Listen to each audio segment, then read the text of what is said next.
Hey everybody, welcome to another episode of the Universe Within podcast. This episode of the show is being sponsored by the Amazonian Plant Healing Center, the Temple of the Way of Light. I've worked at the temple for about the past decade now, and I can really attest to the quality of the work that they do. They are predominantly working with the Amazonian plant medicine, Ayahuasca, which many people have probably heard of by now. And they predominantly work with a group of people called the Shipibo people who have a really long lineage of working with this plant medicine. They offer 12-day retreats with 6 different ceremonies, working with 4 different indigenous doctors or healers, curanderos. They work with 2 to 3 facilitators who help to support in that process. They really just have an amazing support staff, yoga teachers, bone doctors, massage therapists, an amazing integration team to help the people who come down to experience that work, to be able to integrate that back into their lives. So if you're looking to work with plant medicine and ayahuasca and do it in a more traditional setting, working with people who are really highly qualified, I can definitely recommend the temple. They do some pretty amazing work. So they should be back open now. Unfortunately, because of the pandemic, they've been closed since March of 2020. But they, as of today, this is shot a little bit early. But when this podcast comes out, they will have been about 7 or 8 days into their first retreat of this new year. So it's a big blessing that they're back open because they help a lot of people and they do really amazing work. So if you'd like more information about them, you can check out the website at templeofthewayoflight.org. Also, myself and my colleague Marav Artsy are continuing to run dietas here in the Sacred Valley, also in Egypt, and we'll begin to schedule some more in the coming months. So we'll have some more dates on our website. But that's a really amazing opportunity to go much deeper into this work of plant medicine, to go into isolation and do a process of fasting and ingesting these different plants to really experience the different healing and learning modalities that these plants offer. That's something we touched a little bit about in this podcast that you're about to listen to with Jenny, and it's a really amazing experience. So if you'd like more information on that, you can check out my website at nicotianarustica.org, and my colleague Marav Artsy, her site is tobaccodiets.com. There'll be a link to all of those in the show notes. My guest for today is my friend Jenny Cundari. I met her a number of years ago, also at the Temple of the Way of Light. She originally came down as a guest, and she came down a number of times after, kind of in a supporting role. I also... we were together at the MAPS conference, the Multidisciplinary Association of Psychedelic Studies, something like that. So she's become a friend. She's a really beautiful human being. She's a naturopathic doctor. She also works in the kind of emerging field of psychedelic assisted therapy. So we talked a bit about her background and what drew her to this work of being a naturopathic doctor, working with different plant medicines in a more traditional setting, and also in this emerging field of assisted therapy. So I think and hope you all will get a lot of this episode. I hope you enjoy it. As always, if you're able to support this podcast, that's a really big help to me to continue to bring on these guests. Patreon is a really beautiful option. It's a subscription service. You can sign up for as little as $1 a month. And if you feel like you're enjoying something or getting something out of these podcasts and episodes, as I think I say on the Patreon site, it's, basically like buying a cup of coffee to be able to support the podcast. So that's a really big help. There's different tiers you can sign up for, and you get some added benefits back with the different tiers you sign up for. There's also the option to direct donate via PayPal. Also with YouTube now, if you're watching on YouTube, there's the option to join the channel, and it gives you a lot of the same perks as the Patreon page. So I think that's it. Also, as always, if you're able to help support the podcast via subscribing, that's a really big help. So on the YouTube channel, subscribing to the channel, turning on the notification bell, liking the video. It may seem like a really small thing, but that really helps to get the show out to a bigger audience. It helps with the algorithms. And then on the audio version, going on Apple Podcasts, Spotify, subscribing to the show, leaving a starred rating and a short review, that's a really big help. So to all the people who have done that, to all the patrons, to all the people who have donated and subscribed, thank you very much. I very much appreciate it. And I think without further ado, here is my conversation with Jenny. I'm running out from the maze, running out from the maze, running out of the maze today. Running out from the maze, running out from the maze, running out from the maze today. I'm running out from the maze, running out from the maze, run out of the maze today.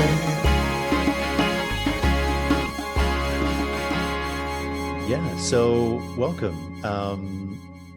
We met, I don't know, a number of years back, like a lot of my guests, at the Temple the Way of Light, which is a big Amazonian plant healing center. I can't remember why you first came down. Maybe it was you were doing a workshop as a guest, and I was there at the same time. But you've been down a number of times since, and we also met at the MAPS conference. The I don't even know what the acronym is. Psychedelic Multidisciplinary science. Association of Psychedelic Studies or something like that. Yeah. Mm-hmm. And yeah, we've kept in touch a bit since then. And I know a little bit about your background, but not a tremendous amount. I know you're a naturopathic doctor. I think you've studied some traditional Chinese medicine. Mm-hmm. So maybe just to start, tell us about your life. Yeah. All right. How much time do you have? Yeah. How you came to be interested in those Yeah. things, naturopathic medicine, traditional Chinese medicine, what eventually led you down to the Amazon to want to explore kind of that lineage of working with plants and yeah, just whatever comes to mind. Sounds good. Well, yeah, thank you for having me. And yeah, nice to see you again. And yeah, I think it was definitely a couple of years ago. And I came down for the first women's retreat that Tanya and Deanna were leading, my good friends. And yeah, that was the motivation at that time was definitely my own healing. And then, that retreat really changed a lot for me.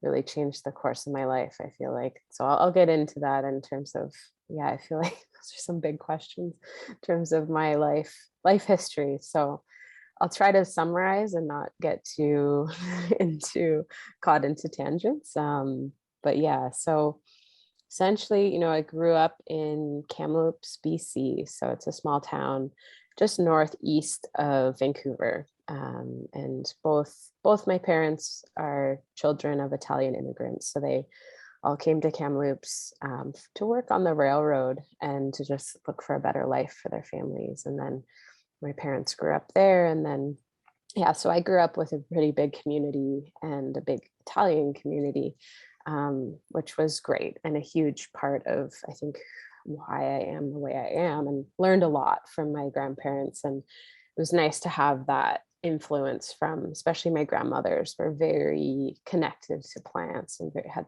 huge gardens, and actually my grandfathers as well. And my mom's lineage, my mom's side, they come from a small town in Italy called Benevento, which is actually the witch mecca of the world. So that's where all the witches would apparently go and congregate and dance under this walnut tree. And my grandmother would tell me stories about the witches, and there was a line of medicine people in that lineage on my mom's side. And I'd watch my great grandmother. She would do these spells, as I would call them, when I was younger, and these chants actually. And if you had a headache, and there's all these different chants and exercises and superstitions that they believed in. And so that was kind of like an early influence of, something bigger than conventional medicine. And then, I grew up in a pretty conventional household. My parents really assimilated to the Western culture, and they experienced, some racism in the small town in terms of, their first language was Italian. And, so they really had to, learn to speak English. And so they really passed that on to us in terms of it was a very conventional household in a way. And, very conventional medicine. If you're sick, you get Tylenol. If you're like antibiotics. And so, that was, kind of my early upbringing was different influences from from both kind of angles in a sense. And then in terms of, what led me into studying alternative medicine. So it's kind of a long story, but essentially, I was sick a lot when I was little. Had a lot of, I was always getting throat infections and, tummy issues. And, there was just a lot that I was constantly, getting sick. And, Western medicine was helpful and in some ways. And then, I knew, so there's a couple layers to it. I knew that I always loved to, help people and, for better, for worse, because, that became almost like a role that I played in the family. I'm very, very, very sensitive and always very fascinated with human behavior and observed a lot. I was the youngest, or I am the youngest of three. So as I was observing everyone's behaviors, and I was always feeling a lot. And so if someone was in pain, I'd feel that and I'd want to make it better so that I would feel better too.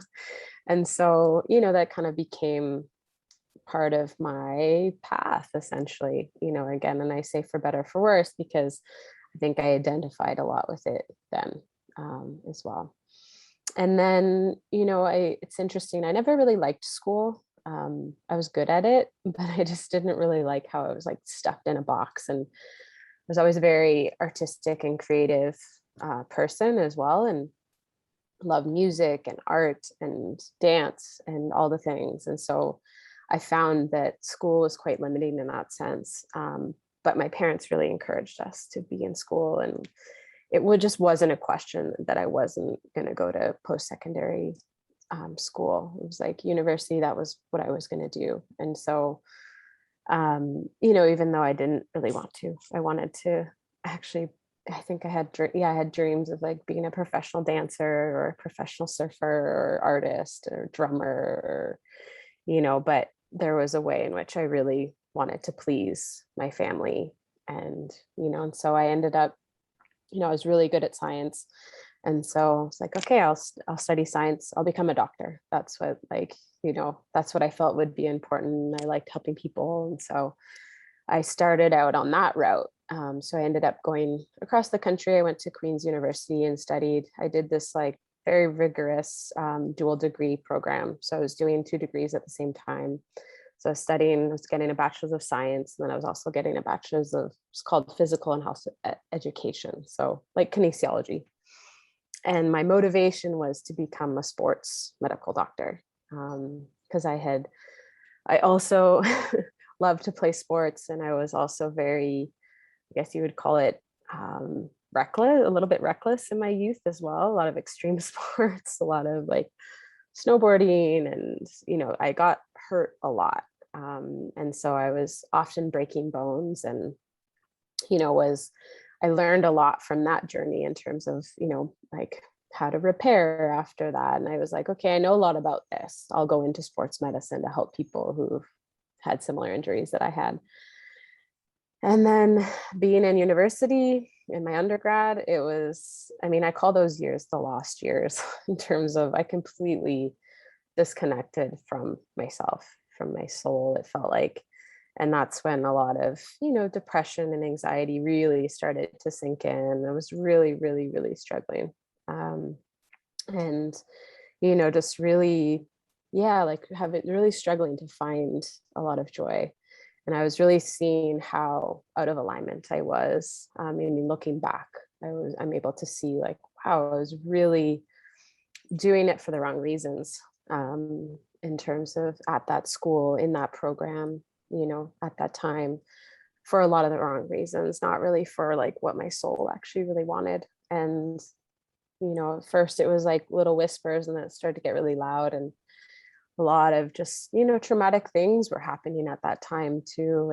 And so I got really sick during that time, and went through a whole process of, being medicated in terms of, going on antidepressants and that whole thing. And not once did one of the doctors ask me what was going on in my life, or what my diet was like, or, what my sleep was like. And there was just nothing. It was like, here, try this medication. And tried many different medications that, weren't really working. I was having a lot of side effects, and then found one that, did work, and was actually on for 5 years. But then after that program finished, I mean, I finished it, and then I moved back to British Columbia. I moved to Vancouver, and was like, I'd say like a bit of a shell of a human. I was really not in a good place, and, really in a deep, dark depression at the time, and, was really trying to find ways to,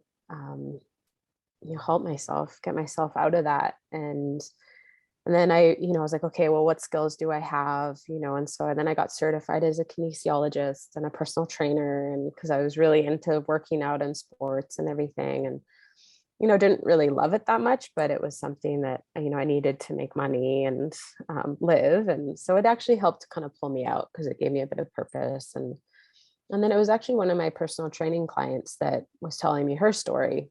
And she told me about this naturopathic doctor that she was seeing, and how he changed her life. And so I got curious, and I started, I was like, what is that? That's like hippie medicine. And I was like, no idea what it was. And so I started looking it up, and I was like, oh, okay, this seems interesting, and I'm very curious. I've always been a very curious person. And so I booked an appointment. I went to see him, and yeah, that first visit changed so much for me. He really took the time to listen, and he really, was very present with me, and, really wanted to know my whole story, my childhood, everything. And so that was the first time I'd ever had a physician actually listen to me and really hold space for me to, express some of the things that I'd been through and what I was going through.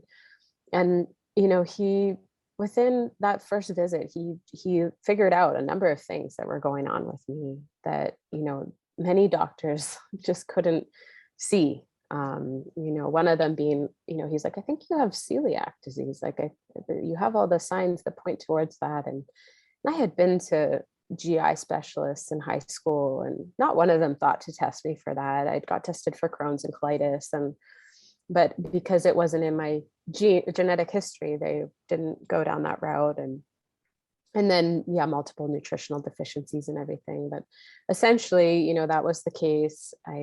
So then stopped and changed my diet, stopped eating gluten and a bunch of other things, and added in some different nutrients. And it was like my whole life completely changed in that, just that short amount of time, in terms of like my physiology really starting to change, and really starting to perk that curiosity of like, whoa, okay, there's the connection here in terms of my physical health and my mental health. And, at that time, again, still feeling kind of lost and unsure what I wanted to do. And then he was like, I think you'd be a great naturopathic doctor. You should apply. And the thought of doing another 4 years, another 4 like vigorous years, kind of made me want to throw up. But I sat with it, and I looked into it more. I talked to some other people that had went down that route. And to me, it was like all the things that I was interested in one profession. And so I applied, and I got in, and it's that really was the start of a really in-depth, just self-inquiry process. And then also really learning about these other modalities, and having my mind blown in terms of, just learning about these ancient healing techniques, and, really igniting my passion for botanical medicine too. That was a huge part of our training, and then counseling as well. So that was a huge part of our training, was, counseling training essentially, and learning how to be with people. And that really sparked, again, my interest in, the human mind, human behavior. And I studied a lot of psychology courses in my undergrad too, but this was just like another level of actually being with people. And then also working with my hands. That also, I was like, oh, I'm actually really good at this, and working with my hands and learning about the body and energy, and, did some other extra training in craniosacral therapy and Reiki. And we learned acupuncture in our training as well. And so, just really understanding the body on a really deep level. And again, that program was really intense, though. It was, you talk to anyone that's gone through, a doctorate program, it's a lot. And again, it was like, just seeing the ways in which I was disconnecting from myself and, needing to numb myself out almost to just get through it. And really not seeing some of the stuff that was under there. But it was within that program though that they gave us free therapy, which, so I started doing talk therapy for the first time at the beginning of the program and was doing it weekly for 4 years. And that was a big support to me, and really helping me to get more of a foundation and understanding of myself as well, and really piquing my interest in terms of therapy and how that could serve someone. And then I feel like this is a long story, but I'll continue into, what brought me to the jungle.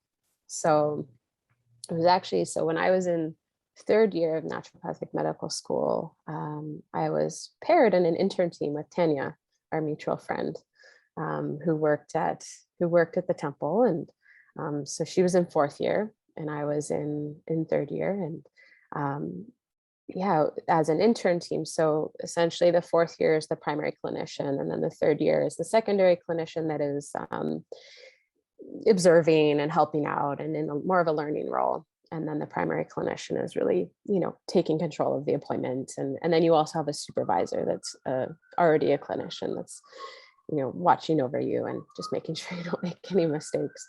And, I again, very observant, and I'd watched Tanya and the way that she was working with people. And it's like, wow, this is amazing. Like the way that the questions that she knew how to ask, and her presence with them, and the compassion that she had, and the safety, the container that she would create, and the ways in which people would really open up. It was incredible to witness. And so I would, after clinic shift, I'd usually drive her home, and I would, I'm like, wow, what do you like? I want to learn what you're doing. Like, teach me.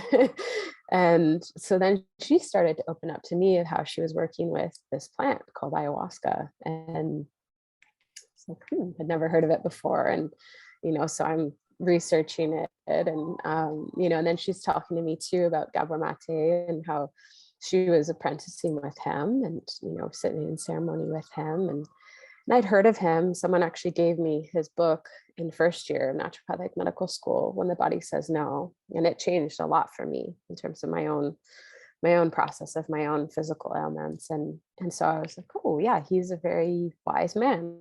And, I would love to learn from him too. And I think she brought me to one of his workshops that year too, and got to meet him, and just was really, inspired by the way that he, his framework. It's like, oh, this makes sense. And then, got to see her, again, week after week working with these people. And what started to happen for me though is, as I was observing, I was doing the thing that you're not supposed to do when you're a clinician. And some of my material would come up when I'd be in that space. And, I'd get triggered where I would like, all of a sudden I would notice, I didn't know what it was back then. Now looking back, I was totally dissociating. And I'd be all in this like dysregulated state in my nervous system and not know what was happening. And then after, we would always have a debriefing after with just the clinicians and the supervisor. And, I can remember one drive home being like, I don't know why I feel this way. And specifically one of the clients was, one of the patient's clients, she was going through some really traumatic memories from childhood. And I started to have a resurfacing of some of my own, and was very confused because it was like, felt kind of dream state in a way. And so telling Tanya, and she was like, you probably have repressed memories, and telling me all about that. And so that piqued my curiosity, and started to work through that in therapy as well, but still it wasn't quite clear. And so that was like kind of the first time I started to notice there was a lot in my subconscious that I couldn't access with talk therapy. It just didn't work, and there was a limitation there. And so kind of bookmarked that, and then finished school. And when I finished school, I was on a high. I had just finished this really, really tough program, and, was a doctor now, and was going to start working at this clinic that, I really had a lot of respect for, and, finish my board exams and all that, and pass them all, and was in this like, just really pumped up space of like, a lot of external validation and a lot of like praise from everyone else. But then that started to fade. And then I was, you don't get your board exam results for like a month after you finish. And then I chose to take a couple months off. And so it was the first time in my life where I had no school and no work. And I was just like alone with myself. And, and then my community also disappeared because, everyone that I was spending time with these people every day for 4 years. And then all of a sudden, poof, they're all gone, and people were off traveling. And, and then my friends in Vancouver that weren't in my program, they were working. And so I was in this like really interesting liminal space, and a lot was coming up. I was like, wow, I don't actually like being with myself. Like, this is so uncomfortable. And like, what is all this? And, I'd go to talk therapy, but again, it wouldn't access that point.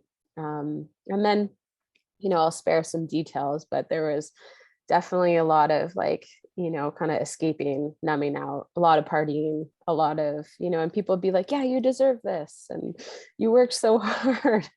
And, part of me like, yeah, but like it's happening a lot. And, so I was definitely, it was unhealthy, in terms of like just totally not wanting to feel what was there. And then it's interesting, I find when we're really out of alignment with, what like our path, or, and I think this is really subjective, but, my view is when we're out of alignment, our bodies, or, spirit, or the universe will start to tell you that, will give you signals that you're out of alignment. And, some people will talk about it as like a spiritual 2x4, or like a really big sign from the universe. And, what happened with me, it was actually on my 29th birthday, I actually got assaulted.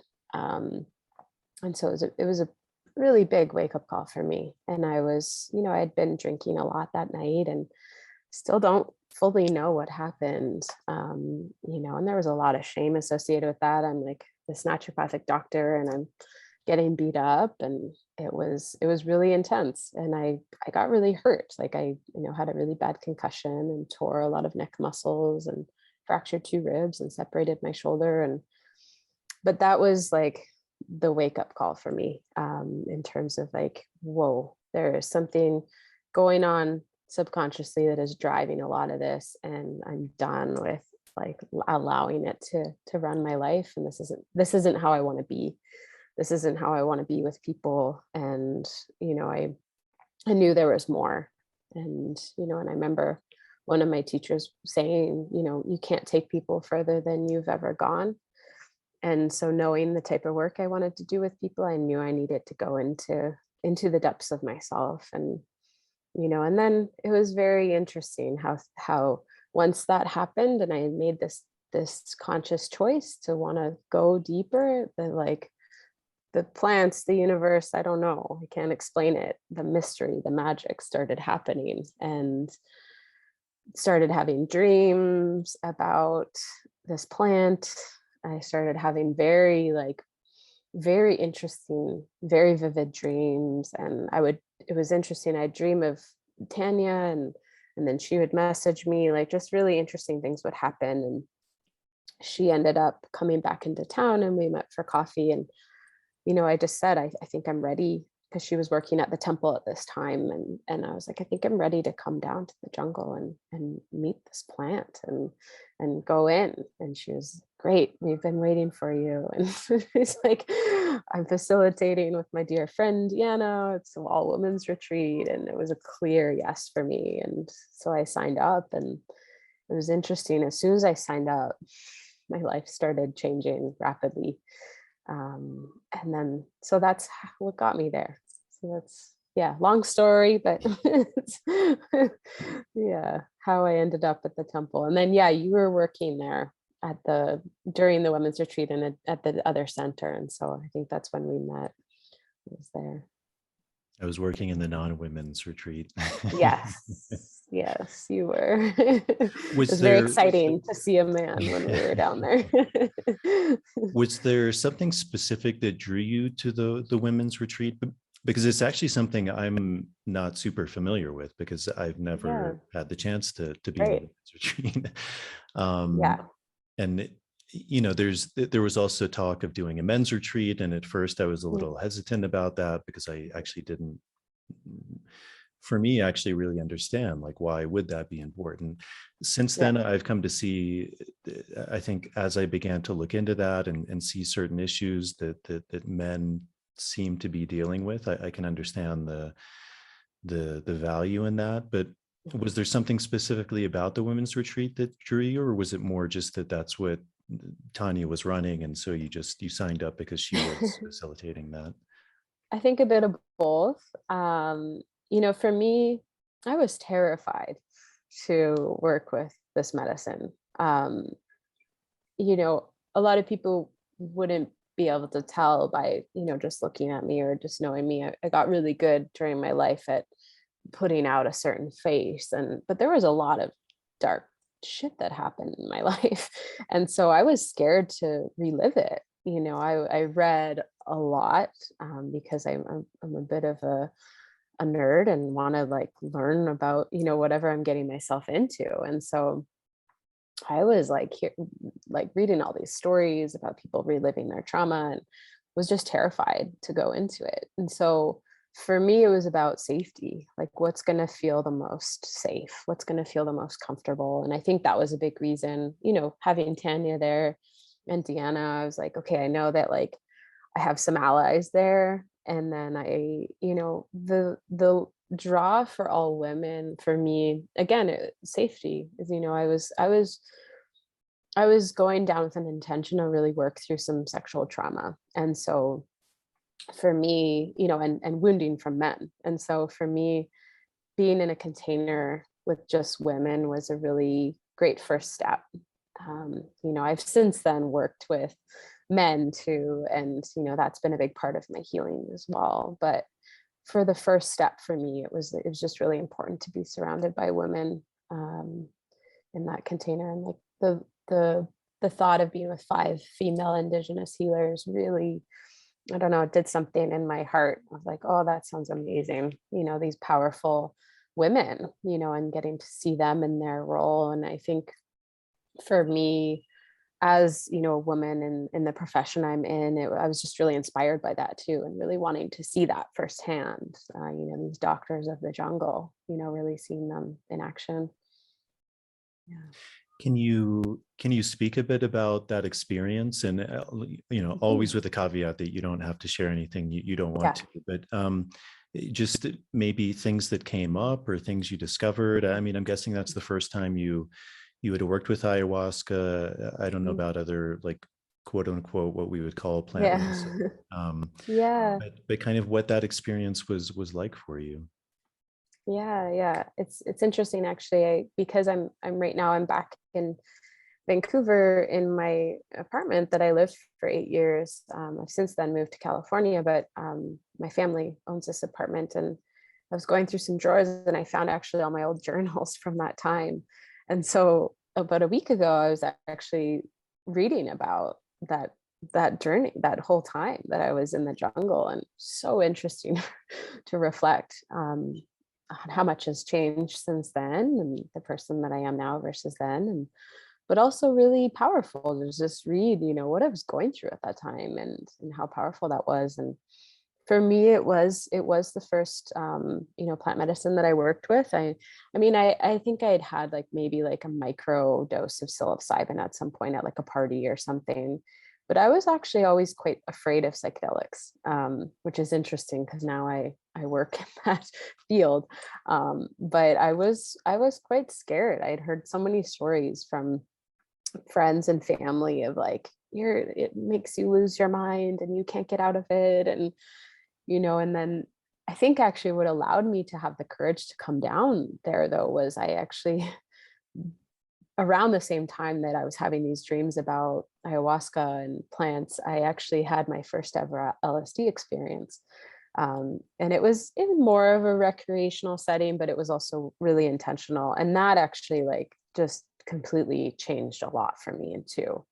And that allowed me to see like, wow, this is actually medicine. This isn't just something like that you just take for fun. It changed my brain. Like that's how it was profound. And so I remember after that going to the bookstore and buying a bunch of books on entheogens and plant medicines and just learning like what happened to my brain during that experience. And then that also allowed me to have some more courage to come down to the jungle too. And so that experience of being down there, you know, is definitely, I say now looking back, that was definitely like a really intense like first step in terms of like working with you know, a consciousness expanding medicine. It definitely was super intense, but you know, I was really ready for it. And you know, I often say I'm definitely like an ayahuasca success story in terms of like, and I really, you know, a lot of that though I credit to like a lot of the therapy I did beforehand, a lot of the practices that I was, you know, involved in with yoga and trying to meditate, and you know, and also the people that brought me into that space, like being good friends with Tanya, and um, just how important integration was for her, is for her. And so really getting a lot of important guidance beforehand. So really, I really prepared.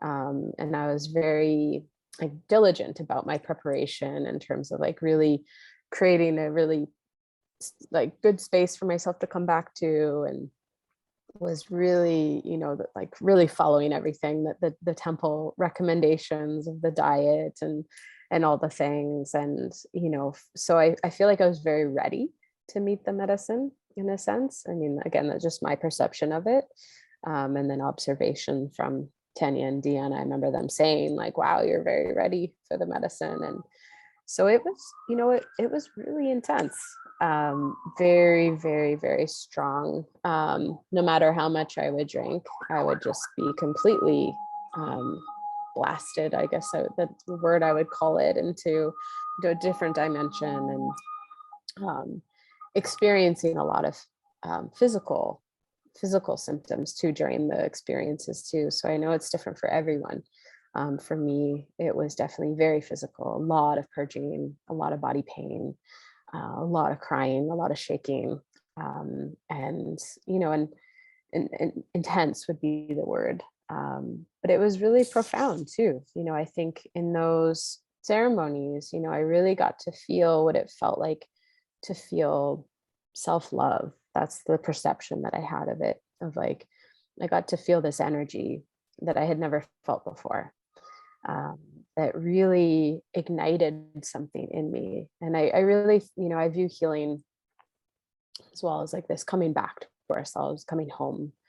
And I think I had just gotten so far out, so disconnected, that retreat really helped me to connect back with myself and my, you know, my spirit. That was the perception I had. And I really, you know, I really got to see the ways in which I was disconnected. It was almost like I got to see just like a review of my life in a way. And it really took me back to, I mean, I had one ceremony where I really, I mean, who knows, but my perception was that I was like back, you know, being born, essentially. It was like, it was a very, yeah, looking back, I was just seeing the conditions I was in when I was inside of my mom, and then what my birth was like, and I was a premature, and just what the conditions were like after I was born too, and really seeing the ways in which my nervous system got wired, and then the impact that had, the ripple effect throughout my childhood, my adolescence, my teenage years. And you know, and I had been doing a lot of, you know, like inquiry into a lot of that stuff before going down. And so for me, it was just really amplifying it all. And I was just really seeing really clearly. And there was a lot of emotion with that too, a lot of grief around the ways in which I was, hurting myself in a way, from that place of disconnection and just, not really caring about myself or my body, and not really being able to see myself the way other people saw me. And, really in the space of a lot of anxiety and depression. And so it really helped to, really connect me back with myself, and just to really see myself differently and have a different, just a different respect. I felt like I gained a lot of self-respect after that retreat as well. And yeah, so that's kind of the essence of it. It was very profound.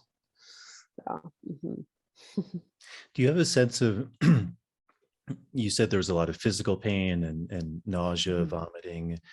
One of the things I've often heard from people who've worked with maybe more synthetic things like DMT, they would say that's a reason they prefer it, is because there's no necessarily like physical symptoms. There's no purging. And to them, that seems like kind of something extraneous that can just like, why would I want to go purge when I can just have this experience and bypass that? And not necessarily bypassing in a bad way, but just not having to experience that.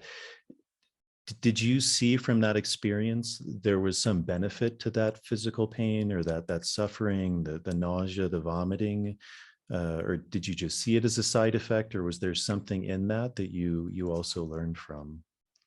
Yeah, it's a good question. And, I've learned so much since then too. And, I think, I really see, because I won't say struggle with, but I deal with chronic pain on a daily basis. And I really see pain, and I really see the physical ailments as teachers.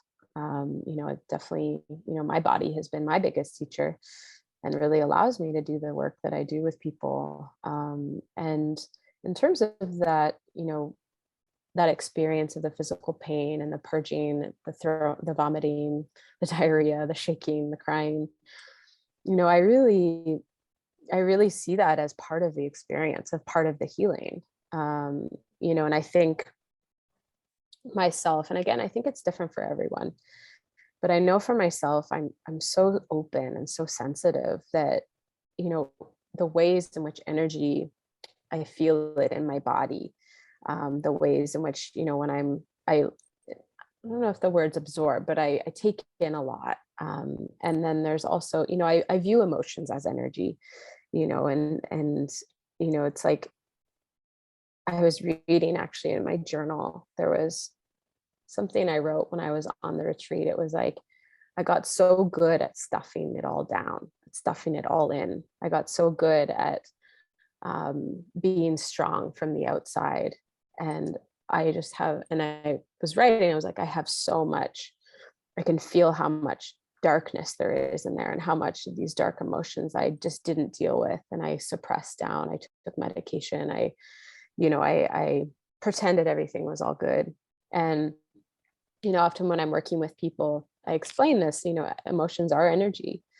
And, just the same as like, if you think of, like a boiling pot on the stove, if you think of the science of energy, if you close that system, the chaos, the molecules, they start to move quicker and quicker, and then eventually it'll find a way to blow, and or to escape in some way. And so I really see that as, when we are stuffing this energy down, it has to go somewhere. And often, in my experience, it was coming out in certain ways, in certain physical ailments. I somaticize a lot. And so, if I notice, if I'm not expressing my anger, or if I'm not expressing my sadness, I'll start to get really intense pain, or headaches, or stomach aches, or diarrhea, or, it'll manifest in my body, and it'll come out in a certain way, trying to get my attention. And so I really see, that purge as a way to move that energy, out of your body. And for me, it was essential, and definitely uncomfortable, but essential, to come out so that, that's not stuck in my body. And so I really, when I'm working with people now, it's like, I really encourage that, and I remember it was the same way that, I remember, I can remember being in the bathroom at the temple during one ceremony, and I was I was purging from both ends, and I was violently shaking on the toilet, and it was a lot. It was overwhelming. And I remember I asked for help, and Tanya came in, and that's just very intimate experience. She was smoking mapacho while I was on the toilet, shaking, vomiting, crying, and diarrhea, all the things. And I remember looking at her being like, is this too much? This feels like too much. And she's like, no, this is just what's happening. It's got to come out. It's got to come out. And she's like, just shake it out. And then I remember that moment, I was like, oh, right. It's just got to come out. And so it shifted my relationship with it. And I was like, okay. And now it's interesting because I work a lot now, like personally with, psilocybin, and when I'm having a psilocybin journey, I'll shake violently, and I've learned to actually like it now. I'm like, yeah, shake that out, get that out.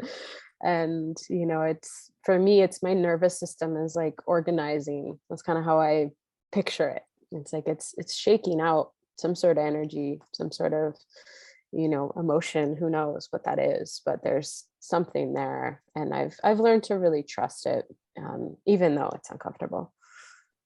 Yeah.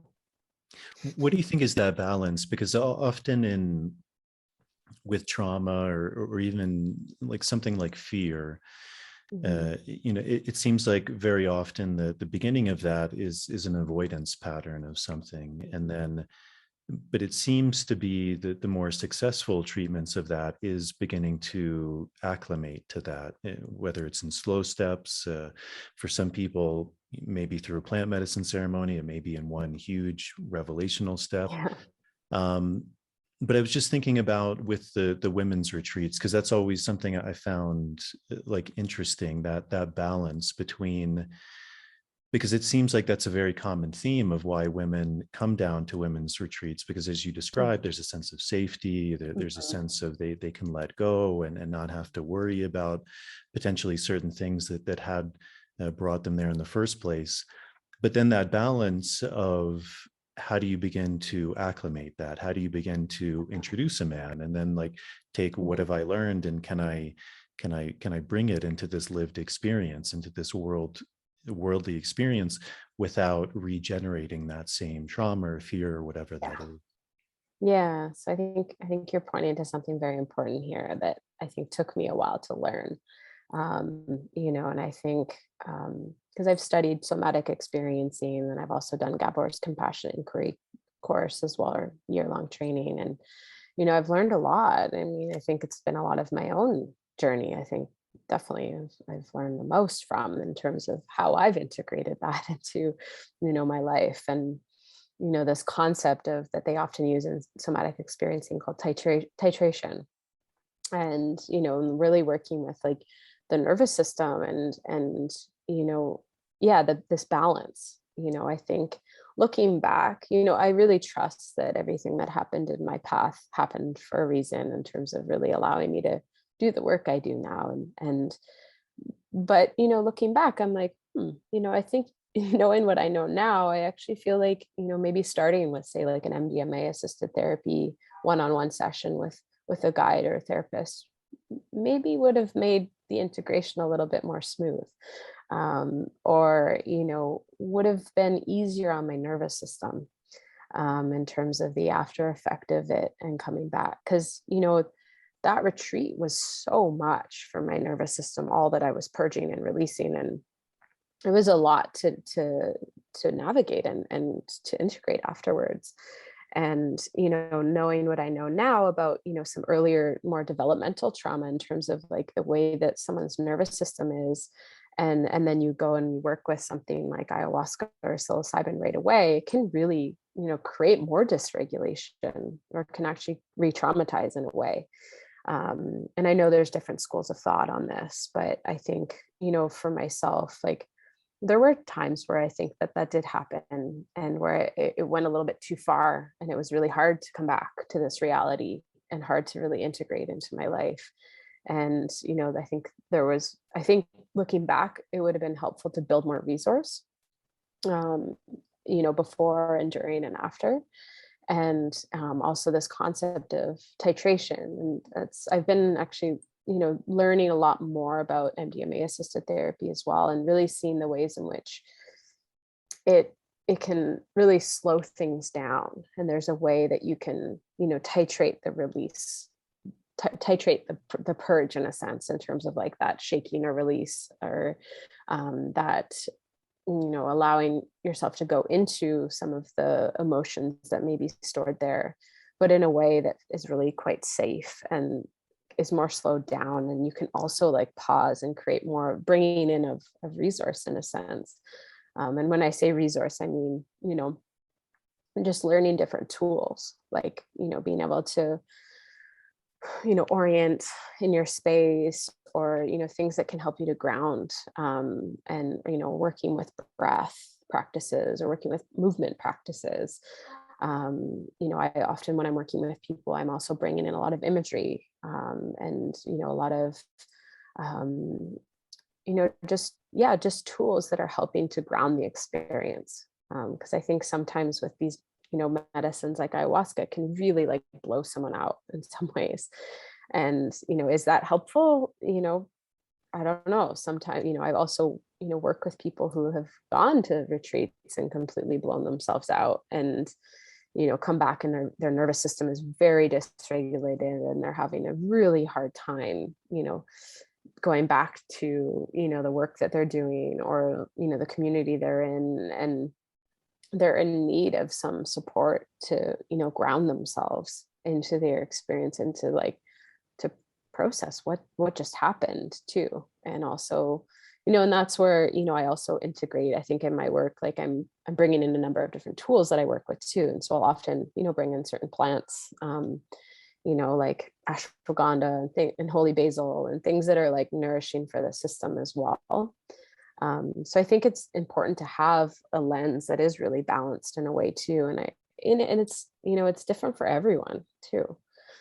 I think that that's a key point, is like every person is so different. Everyone has different experiences they're bringing, and a different, body, a different sensitivity level, and different, resource and support. And so I think it's really important to, support, each individual person, and have it be really holistic too, and really seeing, how to create that balance for someone in terms of that integration support after.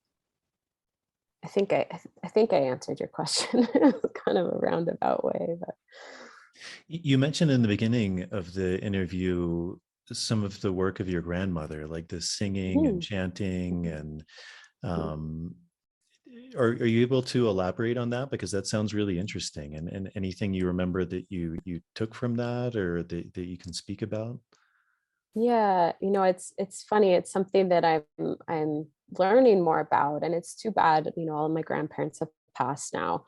And so, there's like that part of me that's like, oh, I wish I would have asked more questions then. And I have an intention of eventually, I would love to go down to Benevento, and see if I can connect with a medicine woman down there, just to learn a bit more about the traditions down there. And it's funny that you say that. I've got this book right next to me, that I was gifted to for my birthday, and it's Italy's Witches and Medicine Women. Hmm. And it talks a lot about that region, and, some of the practices that they had. And to me, it's like, I see them as curanderas in a way, as medicine women. It's different in terms of, they're not working with ayahuasca, but they're working with different plants and different, where they're connecting with something bigger than us, with spirit, and with, the guidance that comes through. And my grandmother, she would tell me, all sorts of stories about some of the good witches and some of the bad witches who would come and put a curse on her sister. And then her father had to trap the witch, and that he made the witch promise that she would protect our family for 7 generations. And she would talk about how the witches would come and they would steal the horses at night. And then in the morning they would go and the horses would be all sweaty and all their hair was like in these tiny, tiny braids. They would braid the horse's hair. For what purpose? I don't know. Again, I wish I would have asked more questions. But I really see like my grandmother's parents, like, and she mentioned that her mother was like a midwife in the community and would deliver babies. And I think my great grandfather would also deliver like animal babies, like on the farms and stuff around. And it sounded like they were deeply connected to themselves, and then also deeply connected to something bigger than them, like spirit, and connected to the plants too. They would work with different plants, not necessarily psychoactive, but medicinal plants in terms of their healing. I think that's that's the oldest form of medicine, right? Is like we didn't have pharmaceuticals got developed from a lot of plant constituents. And so I think, again, yeah, it's like just that ancient mind frame of healing, really looking at the whole person. And I really see them as like naturopathic doctors of their time, essentially. And so yeah, I don't have too many like specific stories. I know I can remember, actually my mom probably has more stories. I know she's talked about how whenever she would have a headache, her grandmother would hold this plate of oil over her head and sing this chant in Italian, and would cut the oil with scissors and do all this stuff. And again, I don't know what she was doing, but she was channeling something through. And whether it's working with intention or clearing, they often would call it bad energy. And then the headache would go away. My mom said she was always very skeptical, but it was just interesting how her headache would go away. And they would do, like I remember, I think it was if I had like the hiccups or something, I remember my grandmother would say, well, someone's talking about you. You need to think about who's talking about you, and then they'll go away. And like, so things like that, like these superstitions, and there's like more mystical elements that I think I find really fascinating. So much that we don't know, but I find super interesting. Yeah. So if people aren't familiar with what a naturopathic doctor is, how would you describe that, and how does that differ from what so many people consider a doctor being an allopathic doctor? Yeah. So how I view it is essentially, we're trained to do everything that like a general practitioner would be able to do. So like a family doctor, family physician, in terms of everything from diagnostics to pharmaceuticals. We even had to learn how to do pap exams and rectal exams, and all the physical exams, and become very proficient at it as well. And then we learned a number of other modalities too. So we also learned in our program, we learned traditional Chinese medicine, acupuncture.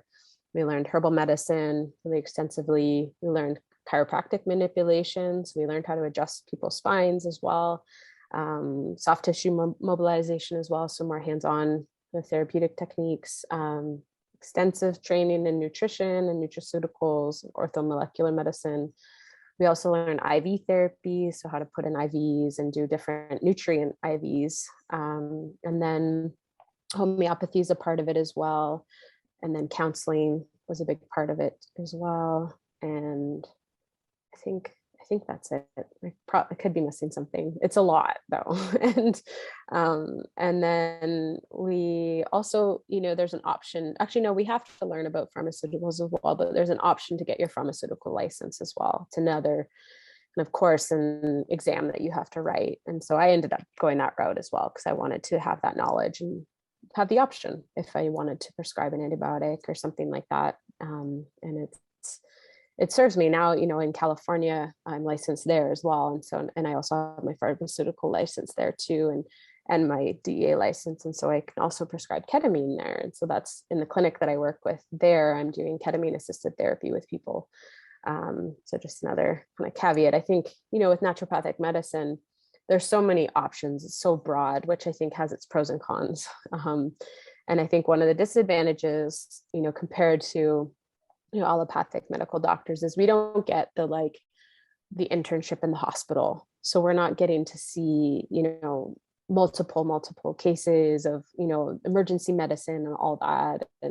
And so there's definitely a lack there. But what I think where we do shine is more in the the chronic conditions and really, preventative medicine, and also really getting to spend time with our patients and really getting to see them and meet them, and, really individualized functional medicine and very holistic too. So, I'm fortunate. I have so many tools I can pull from when I'm working with people. And I think, it's one of the philosophy, and this is also leads into why I was so passionate about coming down to the jungle was, one of the main principles of naturopathic medicine is to treat the root cause. And for me, I was really seeing, and I saw this in my practice too, the root cause for a lot of people is, deeper mental, emotional, issues or trauma. And that was going to the jungle and really diving into that was me going into the root cause, of a lot of my physical ailments. And then I see that a lot in my practice. And that's why I've actually shifted my practice a lot to just mainly, I call it integrative mind body medicine. And so essentially, focusing more on the mental emotional realm and how that integrates into the physical symptoms in the body. And so, I think there's a space for both, for allopathic medicine and naturopathic medicine. I really think my ideal would be for us to work together, and I really, because I think we both have different strengths. And I think, I'm really grateful for some of my friends that are medical doctors that, respect my work and I respect their work, and we get to collaborate together, and it's a really nourishing relationship. And then there's some medical doctors that think we're completely, kind of bullshit and all that.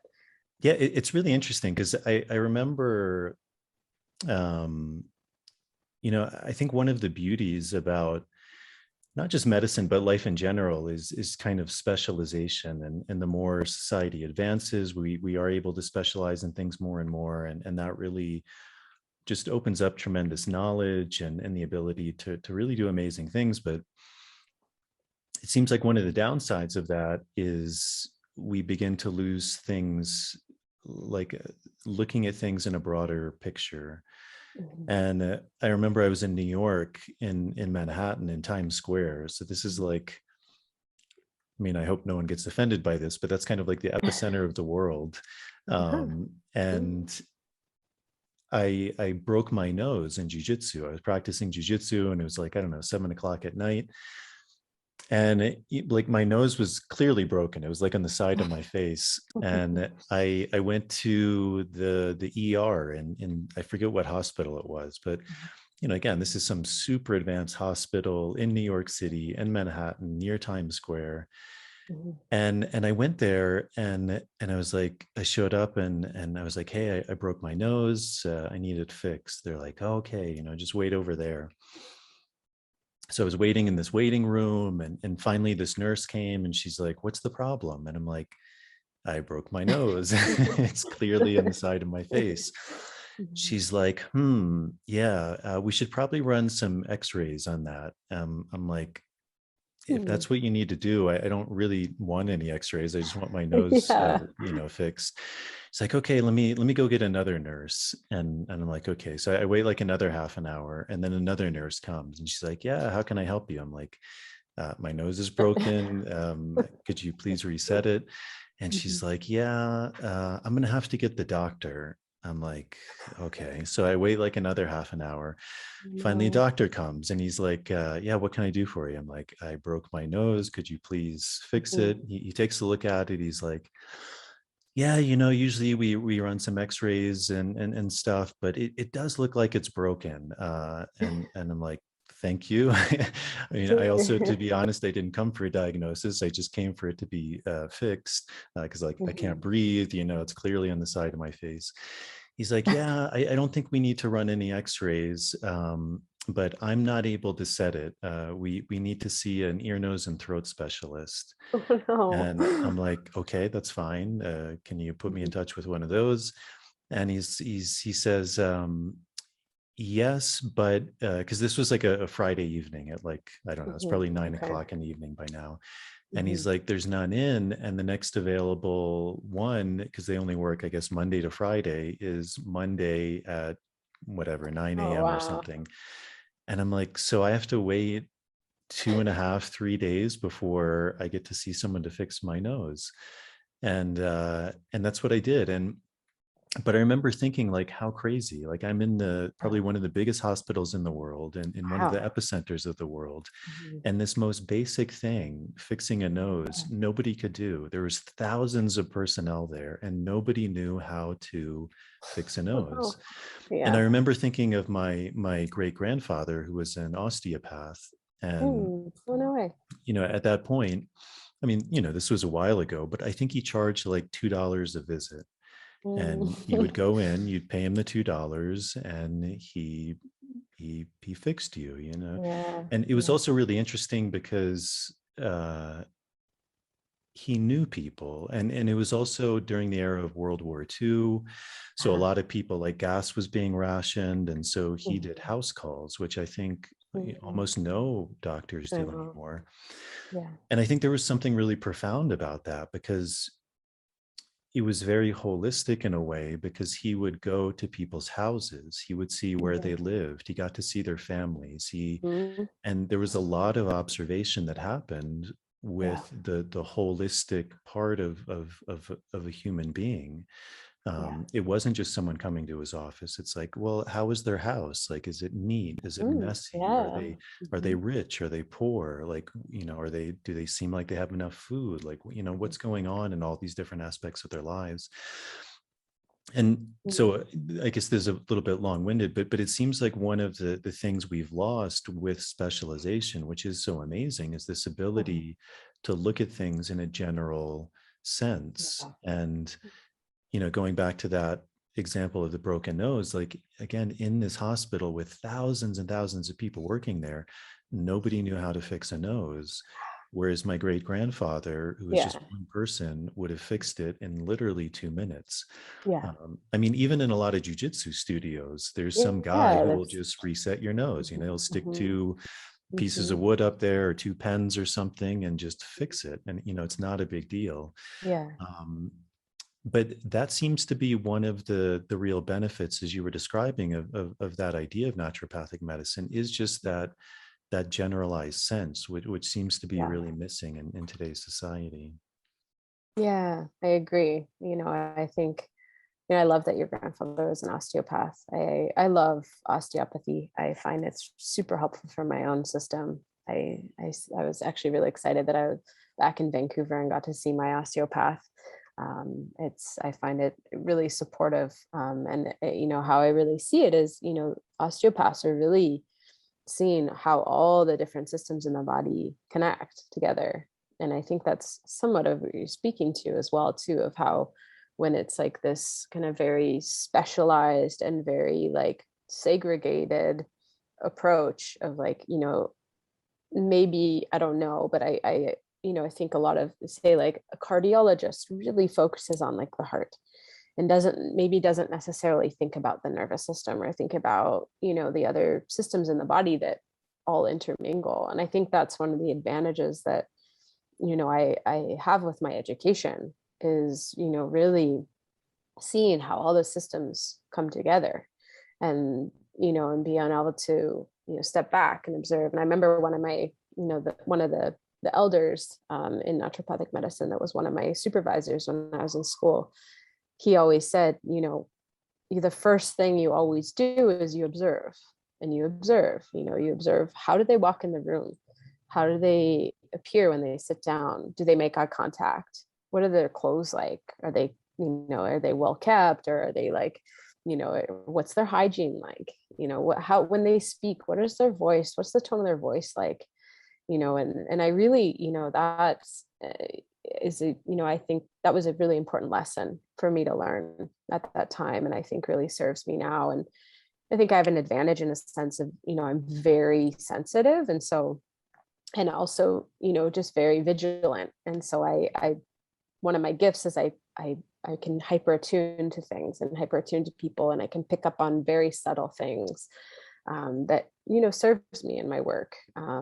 But it's a lot of observing. I'm really observing people, and I'm really observing, how their mannerisms, when do they look away when they talk? Do they talk about something that's very emotional, and then their eyes start darting?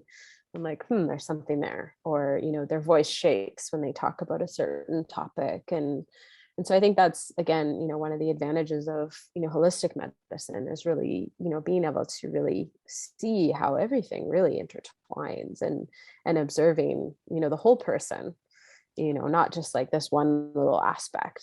And also, I think also what you're speaking to is almost like this well-roundedness of, like, that sometimes is lacking in certain, settings of professions, like the fact that no one could set your nose, like that's kind of wild to me.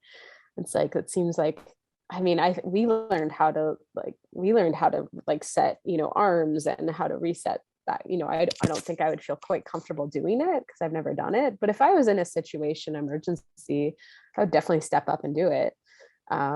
It's like, but I think that's, again, there's pros and cons to everything. And I think one of the pros of learning so much was that I have a number of tools that I can pull from when I'm working with people, that I think can be an advantage.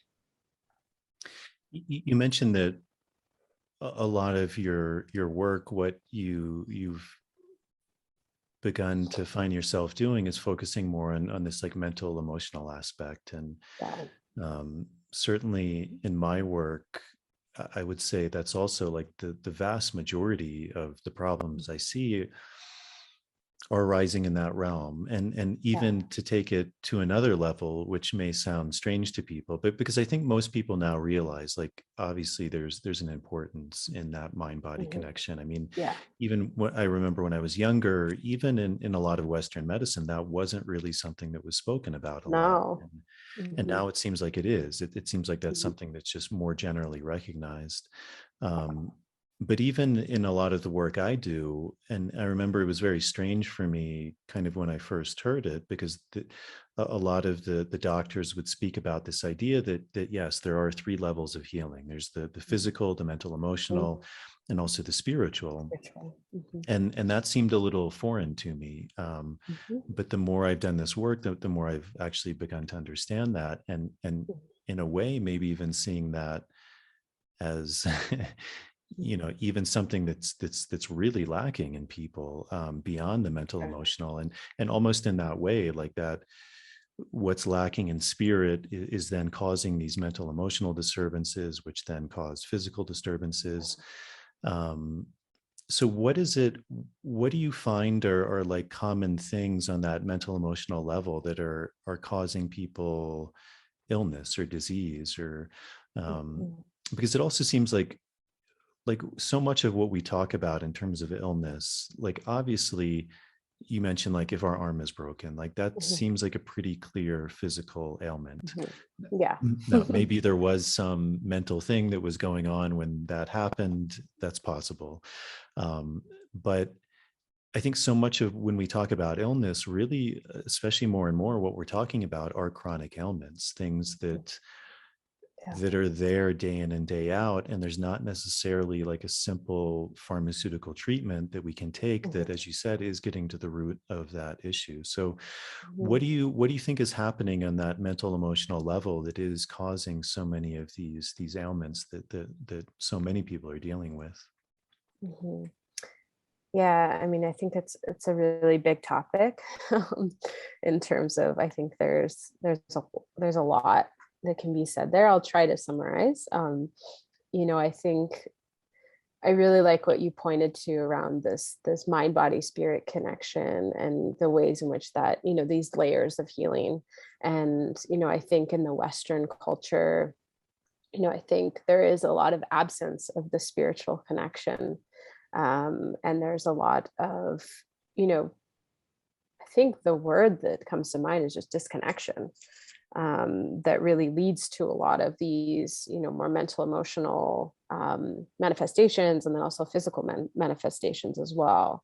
I think it's all interconnected. I think a lot of what, you know, from what I've observed on my own path, and then also people that I work with, is, you know, you can just think about, you know, because I dive a lot into like more developmental, you know, I've learned a lot about more developmental, you know, trauma or, you know, dysregulation, and, you know, Gabor's whole theory on attachment versus authenticity, and how that impacts someone's mental emotional space and connection with themselves. And, you know, I think it's all really connected, but I think it starts at the root of, you know, even just the conditions when you're inside of your mother. You know, what is that like? You know, is it a very stressful environment in terms of, is the mother very, you know, anxious and on alert, and, you know, are there, you know, stress hormones that are pumping through her body that are, you know, going into the fetus, and that the fetus is experiencing?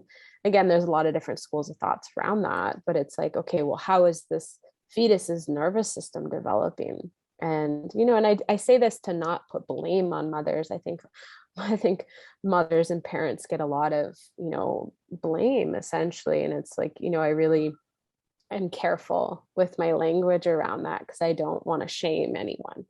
But, you know, there's the reality of like what's happening in terms of the physiology. And, you know, I think most people are just trying to do the best that they can with what they know.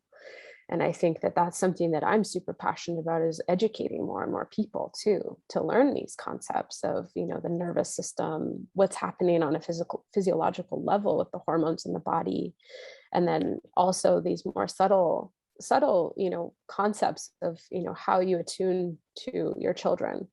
And, you know, how, you know, when children are not fully able to be in their authentic expression of themselves, what happens in terms of, you know, this disconnect? You know, if there isn't this attachment there, and this attunement, and this, you know, allowing the child to be in their full expression, the child brain, you know, the child starts to believe, okay, well, it's actually not okay for me to be in this, you know, part of myself. It's not okay for me to, you know, an example would be if a child is, you know, expressing their anger, and the parent is like, stop being angry, and like shuts them down, or maybe like ignores them, and, you know, kind of punishes them in a way, then the child, you know, the child's brain starts to, you know, believe, you know, and this is all on a subconscious level. It's like, okay, there's something, like, I'm not getting love and attention when I'm doing this, so I need to not do that. And then child shuts down that part of themselves and learns how to please the parents, learns how to get love and attention. And so there's a sacrifice, sacrifice of authenticity in order to get these attachment needs met, of like, you know, love and acceptance. And, you know, within that though, there's a disconnect from authentic self, disconnect from self. And, you know, I think that, you know, over time, if that's happening a lot, you know, it can really create, you know, I know in my own experience, I was just very like, I don't know, like, you know, who I am. Like, you know, I feel like I got so disconnected from myself, from my center, because I was just really trying to please everyone around me. And, you know, I see this a lot with people that I work with. And I think that leads to a lot of, you know, depression and anxiety. I think that it creates this, you know, when we're disconnected from ourselves, it's really hard for us to be present with people in our life. It's really hard to be present in our lives, essentially, and engaged. It's hard to make decisions from a disconnected place, because you're making decisions based off of, okay, I need this person to approve of this, so I'm going to make this decision. And then you're living out of alignment, you know, this term alignment of like, Okay. And then that, I think, creates a lot of, disruption for people when they're really living out of alignment of what's true for them. And, I think that creates a lot of, dissatisfaction. I see that a lot with people. Like, I feel like I have no meaning. I feel like I have no purpose. I hate my job. It goes on and on and on. And I think oftentimes at the root is there's this, deep disconnection from what they actually like, what they actually love. And some people don't even know what that is, and so I think part of the healing is this, like I said earlier, like this coming home to yourself, coming home to your center, your spirit, your soul, whatever you want to call it, the essence of who you are. And I think that essence of who we are gets really lost. And I think that, for some people can stay connected to it, but I haven't met that many. And I think in our Western society, we're in a very disconnected culture. We're in a society right now, like, where it promotes disconnection. It promotes like numbing your feelings, numbing out, it promotes like, change who you are, look this way, it's like, I really think we're in a very sick society. And I think it's really creating a lot of suffering for a lot of people, a lot of anxiety and a lot of depression. And then that has such an impact on the physiology. And I really love, Gabor's work on, when the body says no, and the cost of hidden stress. And I actually believe like the root of most people's physical ailments is stress. And, I can take that deeper. It's not necessarily just stress. I think it's important to look at what's happening in the physiology in terms of the ways in which so many people are stuck in this like fight or flight mode, where their sympathetic nervous system is just in overdrive, and the chemical cocktails that get released when we're in that space, wreaks havoc in the body. I often say to my patients, it causes a shitstorm in the body, and it affects, your other hormone cycles. It affects your immune system. It affects your ability to, regulate your nervous system and to think clearly, because it messes with the prefrontal cortex, and your amygdala is very stimulated in your fear response. And it's like survival mode, basically. And I don't actually think our bodies were designed, to put up with what we put it through in our day-to-day society right now, especially right now with the pandemic and all the fear and I think it's really making people really sick, not just the virus. I think it's, the stress. And I just see it, because I work mainly, in the realm of, mental health and, and some supporting people. And, a lot of people are really struggling right now. And, I think a lot of it has to do with like this kind of, original disconnection. And then also, the impact of chronic stress on the body. And then, and I work a lot with people with autoimmune conditions as well, and other chronic illnesses. And a lot of it is like some form of manifestation of, chronic stress, or this like, the ways in which,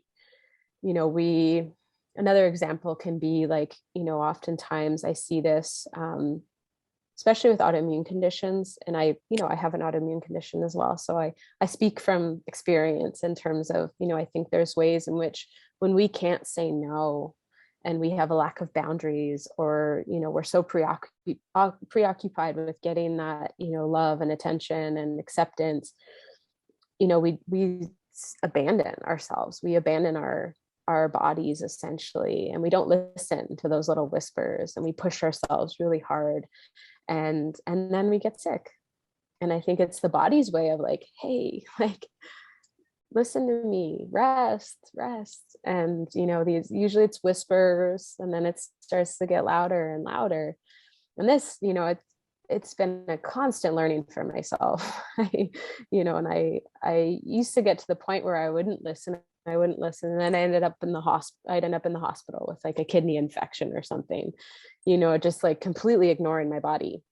And I learned that from, my mother's mother. It's like, it's a generational thing too. It's like, I think what people have been doing for a long time, and I think it is an adaptation in terms of like, I think something that's not spoken about a lot is these, as humans, we have like these really deep needs that, it's like, yes, we need food, we need water, we need safety, we need shelter, but we also need love, and we need connection, and we need to be seen, and we need acceptance. And I think that's a big piece there that is missing, that causes a lot of dysfunction for people. And yeah, I just really see the ways in which, and I see this more often with women, there's like just a massive self-abandonment, like just abandoning like all sense of self-power, and abandoning what the cues in your body are saying, and just to please, or to get acceptance, or to get ahead in some way, or this like survival mode. But I think it really creates a lot of illness in the body. And then there's also like dissociation, and how that's like an ultimate kind of disconnect from the body. And it's not a bad thing, because it's a protective mechanism. It's a way that we learn how to survive at a younger age. If something's so overwhelming to a little child, it makes sense that they would kind of take off, in a sense, in terms of like dissociate from the overwhelming sensations in the body. But within that dissociation, there's an inability to be present, and an inability to engage with people and live fully. And I think that was a big part of my story. I was very good at dissociating. And within that too, whenever the dissociation is happening, is you're missing the cues from your body as well. And I believe the body has so much wisdom. And again, this is a bigger topic, but it's like, there's, our body remembers everything, and our mind will forget, because it's a survival adaptation to help us to get through something that's challenging. But our body remembers it all. And I think that's part of working in these more altered states of consciousness. We can access that knowledge, that wisdom in the body, which I think has a lot of, that's where a lot of the healing is, in terms of it's bringing you back to yourself, bringing you back to that wisdom in yourself, and back to your center, essentially. Yeah. And you again, I don't know mentioned, if I answered your question, yeah, but there's a number of things there. you mentioned this idea of the kind of the response of the pandemic, and in a way it seems like it's that same thing, where if the only concern is the physical, that being people getting sick on a physical level, it's also like, it's a very reductionist way of looking at things. Like, it's not looking at the mental emotional aspect, the spiritual aspect. Like, what does it mean to be a human? What does it mean to be alive? What happens when you lock people down? What happens when you tell people to stay in their room? What happens when you say you can't see your grandmother? Like, there are all these other consequences that aren't seen on this purely reductionist way of looking at things, of what does health mean? And if health only means like you don't get a physical ailment, then it makes sense. But if you see health as something greater than that, then that way of looking at the world begins to fall short very quickly. Yeah, no, I completely agree. And this is, I feel very passionate about this, because it's something that, not a lot of people get a window into, and I'm seeing this on a daily basis, how this pandemic and everything is impacting people's mental health. And it's not okay, in terms of, the impact that lockdowns are having and isolation is having on people. It's horrible, and I have a number of people that are in crisis that I work with right now, and who, are really in a state of, just desperation, and, really just seeing the impact of, not having this connection, this human connection. And, the fear from like the news. And yes, I understand, some fear can be healthy. But, it's like when you're inundated with it, and it's, it's relentless, and it's over, we're at a year and a half now.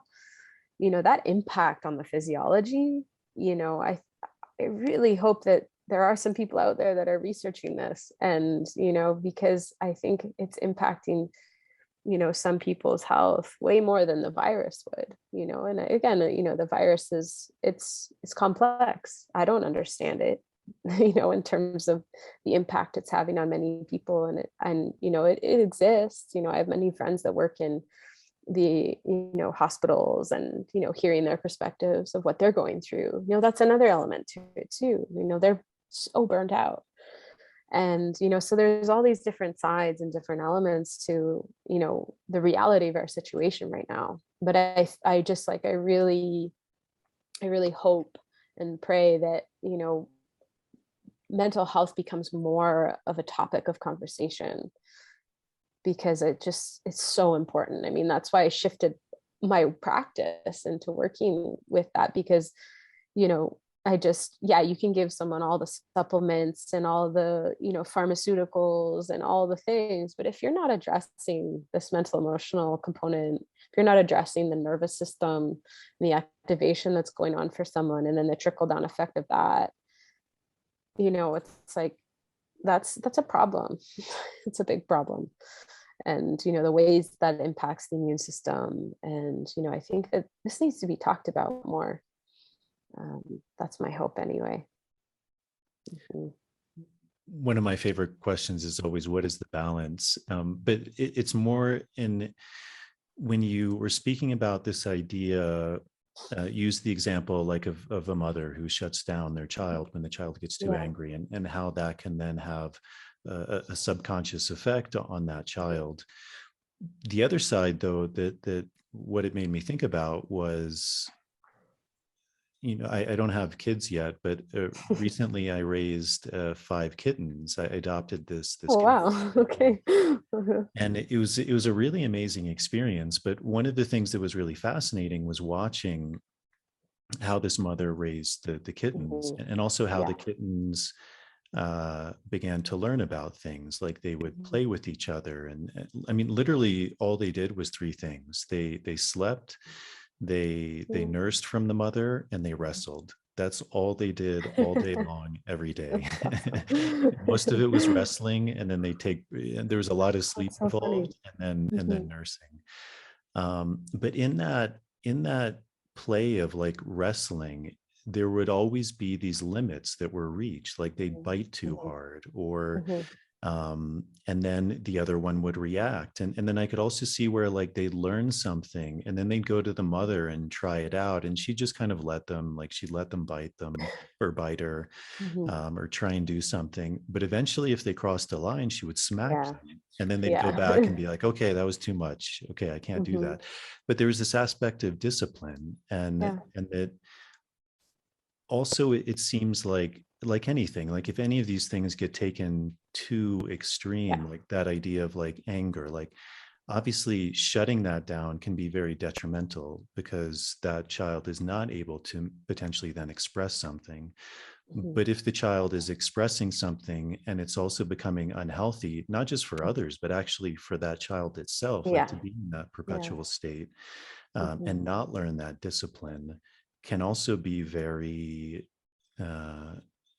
very not in service of the health and well-being of that child. So, I mean, I know this is kind of a complicated question, but where do you think is that balance? Because both sides like are very relevant, and to find that balance.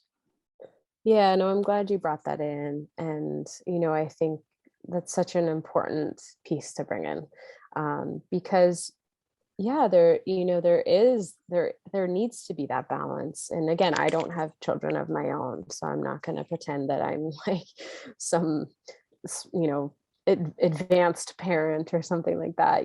I've definitely I have nieces and nephews. I have a lot of friends that have kids, and so I've witnessed a lot. And I definitely, I want kids, and so I often think about these concepts a lot, like how would I parent?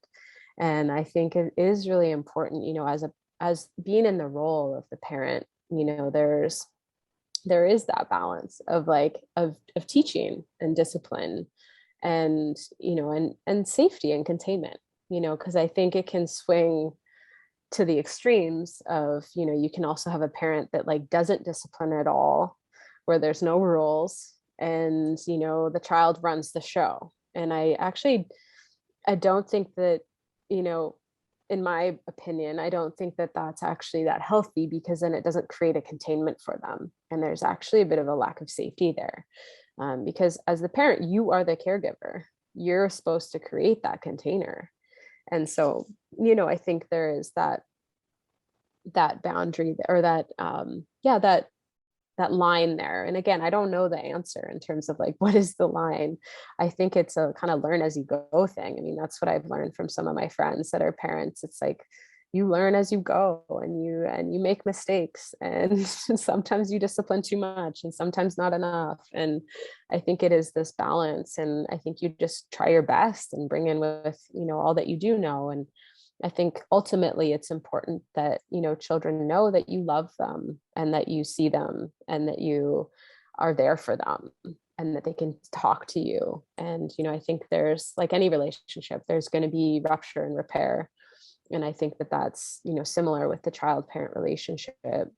And I think it's important, to, again, have an intention to, really create that safe container, and to teach and to discipline, and to also, allow the kids to be free too, and to be in their wild and stay connected to their creativity and to their play and all of that. So I think it is just finding this sweet spot, this balance. And I'm sure it's way harder than I imagine. And I think that, we're all going to fuck up our kids a little bit, I think, in terms of like, who knows, right? I don't know, I don't think there's like this like perfect way to parent. That's how I see it anyway. And so I think saving some money for their therapy later on in life is a good idea. But yeah, I think it's, I think it is finding that just the balance that works for you, works for your child too, because that's the thing, every child's going to be different. There's different temperaments, and, there's definitely like some children that are very intense and high energy and need a lot more containment. And then there's some that are super chill and, just kind of go with the flow. And so I think it's learning your child's nervous system too, and what works for them. And, again, coming from a space of kindness and love, it's like that fierce compassion that, like, sometimes you got to be that like strong mama bear or papa bear, and kind of keep them in line with love and compassion, and, letting them know that you love them, and it's not okay to do that, depending on what they're doing. It's funny, I've been spending a lot of time with my niece and nephew since being up here in Canada visiting, and it's been really sweet, and they're really good teachers. They show you all the places in yourself that need some looking into, some tending to. Yeah. You said you also learned acupuncture as part of your naturopathic training. Can you speak a bit about the principles of that? Again, I think that's something that more and more a lot of people are familiar with. But I think for a lot of people, it's still kind of a foreign concept, like this idea of how can inserting a needle like free up this energetic channel that's somehow blocking something that's causing me discomfort or pain. Maybe acupuncture itself, and also maybe those principles of like traditional Chinese medicine, because you were also saying you studied herbology, and that's also part of it as well. Totally. Yeah. I mean, I'm not an expert in this area. It was part of our training, and I loved it in terms of really just having a different lens to see the body and the systems in the body. And I think there's a couple different theories. One of the main theories is the 5 elements theory, and really looking at, the different elements of the earth and how that corresponds to different organs in the body or different systems in the body, and how those different, systems also correspond to different emotions, different times of the year. It also reminds me of, like the 5 or the 4 directions that often, indigenous tribes work with, and, how that can really also be almost like a map for the body, for the psyche in a way. Certain times of the year, certain bodies will, be going through, like the physiology changes often, depending on your environment or depending on your age, or depending on, if there's more like sadness in your life or more grief, and then the different organs that impacts. And, again, some of it, like, I don't know how they came to some of these conclusions, but it's really amazing when you actually get to see it in real time. And, I can speak to myself. Like, I had asthma for many years. I don't really have it anymore, but I had it for many years, and I think a lot had to do with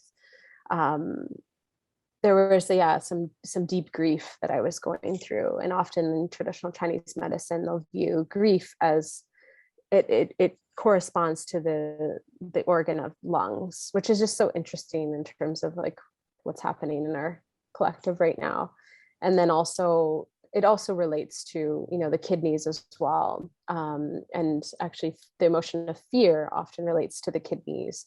The emotion of anger often relates to the liver. And so there's different schools of thought too around like how deficient someone's system is, or how, fortified someone is. And that's often, there's different organ systems that a practitioner is working with, strengthening. And then there's different energy meridians in the body that correspond to different organs, which I just find fascinating. And they've done some studies now looking at infrared cameras and, putting in, and they're bilateral meridians, so on both sides. So they'll put in points on one side, and then the other side, that same meridian with no needles in it, will light up, which I just find really interesting. And so they often talk about energy as chi. And so there's just these different energy channels in the body. And when certain organ systems are stressed, there may be like a block in that meridian, that energy channel. And so with acupuncture, you're stimulating that channel. So you're stimulating energy flow. And there's, again, this is such a big topic. There's more you can dive into around, like, there's different points in the body that are like help to like nourish the whole system. There's certain points for like very specific things. For like a cough, there's like a certain lung point that you can do, or, there's a certain inflammation point that you can do. And so it's a whole system. It's a whole medical system that I find really fascinating. And definitely, if you're curious about it, there's trying to think if there's any books that I would recommend. There's definitely like, different websites that you can check out. I'm having a memory block right now on what those are, but highly recommend like just, taking some time to learn more about it if you're curious. Yeah. So I was watching this documentary, and it was this woman. She was a Black woman from North Carolina, and I think it was part of like Black History Month or something. And she was an herbalist, and she was kind of speaking about how a lot of this knowledge was passed down to her in a way from her ancestors, the way of healing with plants, the way of looking at illness. But obviously she was using local plants, like local North Carolina plants. And really, she discovered like all of these amazing properties, how she would use them as salves, as remedies, as baths. And, but one of I think the really fascinating things is she would say these things like, I'm just the messenger, like it's God doing the work. I'm God's servant. I just give his remedies. Like these plants, they're not mine, they're from God. And this very religious aspect of her. And she had treated like thousands of people who also Western medicine, they wasn't able to help, and she was able to heal them. And it's a very common aspect to a lot of traditional medicine that I think is really disregarded in a lot of modern medicine, which is this aspect of faith, or faith in something that's larger than the human being. And it's almost something that's looked down upon, like it's really mocked. I remember even stigma. I had some Facebook post, and one of the responses was like, if you have faith or you believe in Donald Trump, it was somehow tied to that, like you're probably going to die of the coronavirus because that's not going to save you, and uh, I mean, obviously a lot of these things become very political, but it was Yeah. really like, it's a very common mentality of kind of diminishing in a way the power of thought or the power of belief or the power of faith. The idea that if I do believe in something or I have faith in something that's larger than me, Mhm. that can actually serve me. And I don't think there's been a tremendous amount of work done on this, but I do believe there's a guy, and he's received a bit of criticism, but I think his name is Larry Doty, and he was a medical doctor, and he actually Mhm. wrote a book on the science of faith, and Oh, essentially what he interesting. found was that there was like a tangible, more than a placebo effect of people who had faith. And Mhm. even if that Mm. seems like a really weird idea, I mean, I think any medicine practitioner would agree that, much like you said, when you came down to work with ayahuasca, like you were ready for it. Like there was a Yeah. calling that you can't really Mhm. describe. Yeah. It was coming to you in dreams. It was coming to you Mhm. in the waking state. There was some Yeah. calling.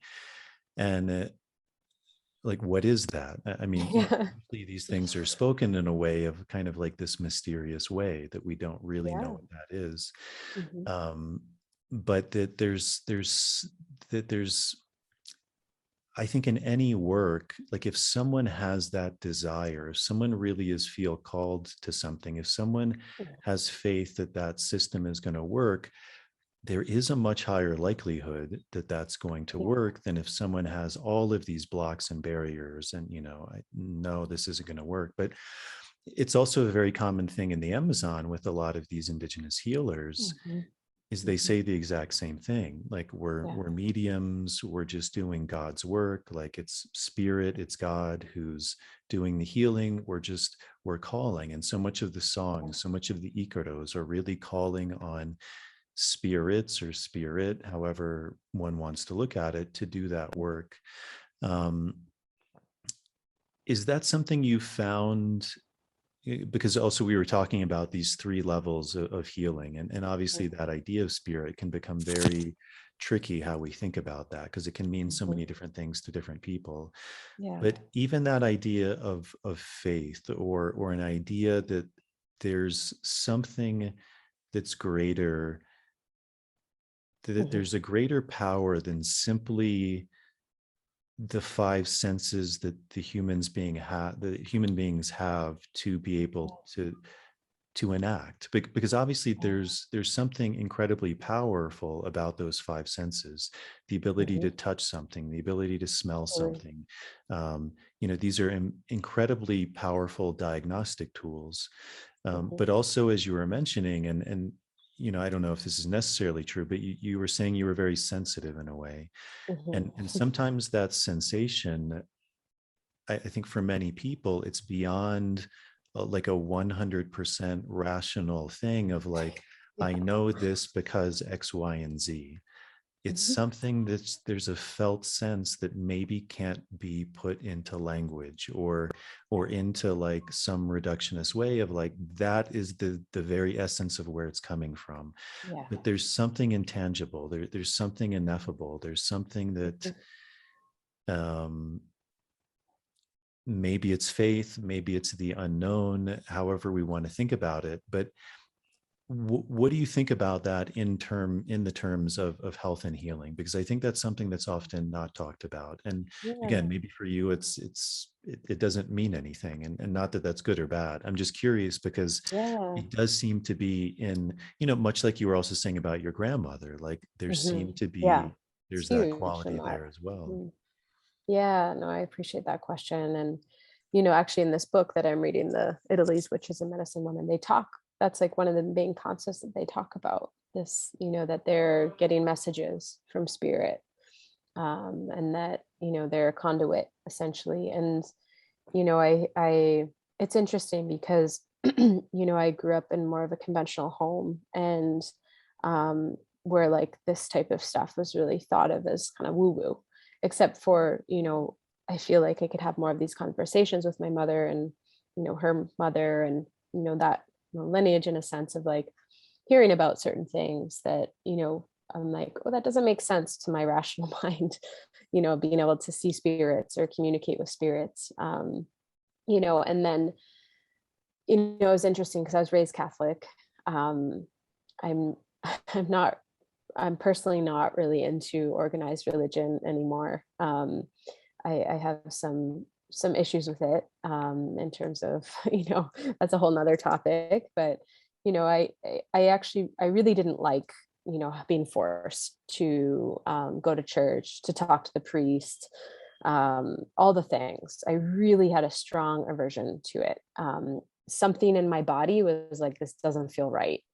But there was also a curiosity there. I always had a lot of questions, and I really appreciate my father because he always encouraged us to question everything.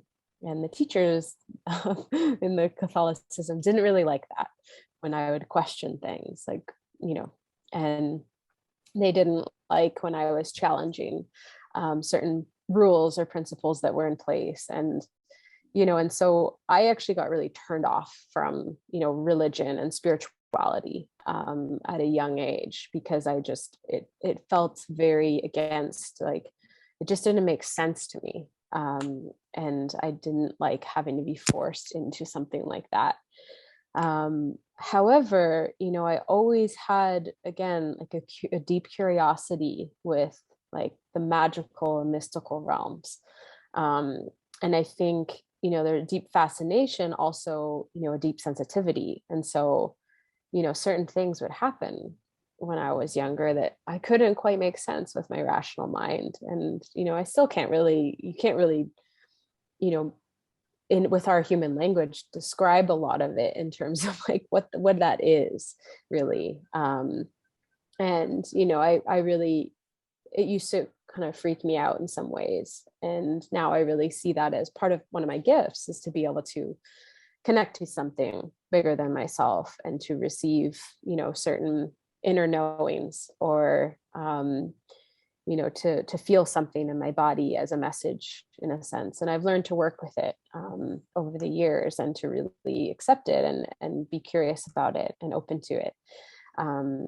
And this whole, concept of spirituality has really evolved for me. I would say, people ask me what my religion is now. I say it's plants. Like I just say, like, I believe in the spirits of plants, and, and I believe in, that there is something bigger than us. I mean, I'm someone, I've always been a skeptic, and I'm thankful for my father for that.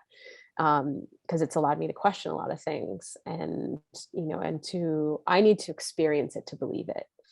And so I think once I started working with plant medicine, then I started to believe it. I was like, oh, there is a very vast universe of things out there that we have no idea how to explain in this realm.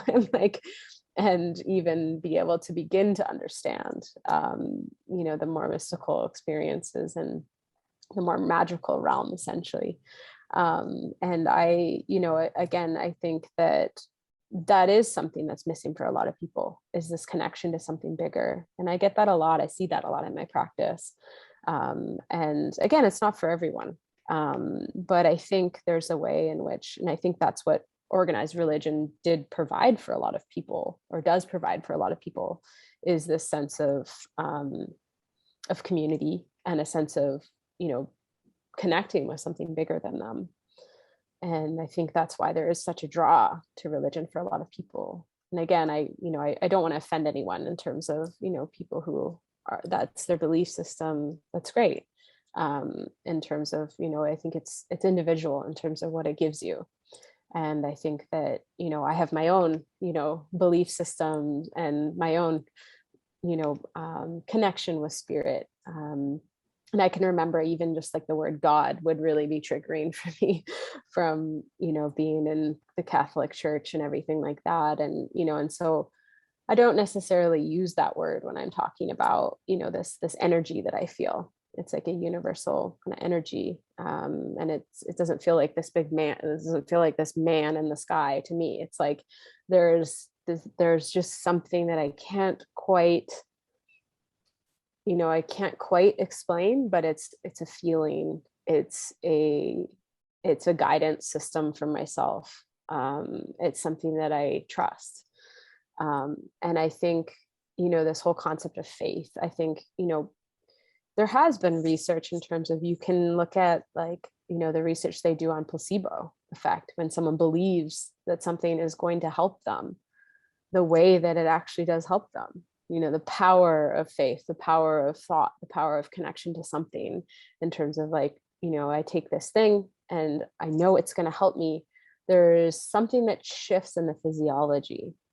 And I think this is really important, in terms of, I've seen this a lot in different studies, and I've seen it a lot with, people that I know as well. And actually my niece had leukemia. She got diagnosed when she was 3. And, it was fascinating to watch a young child go through a diagnosis like that.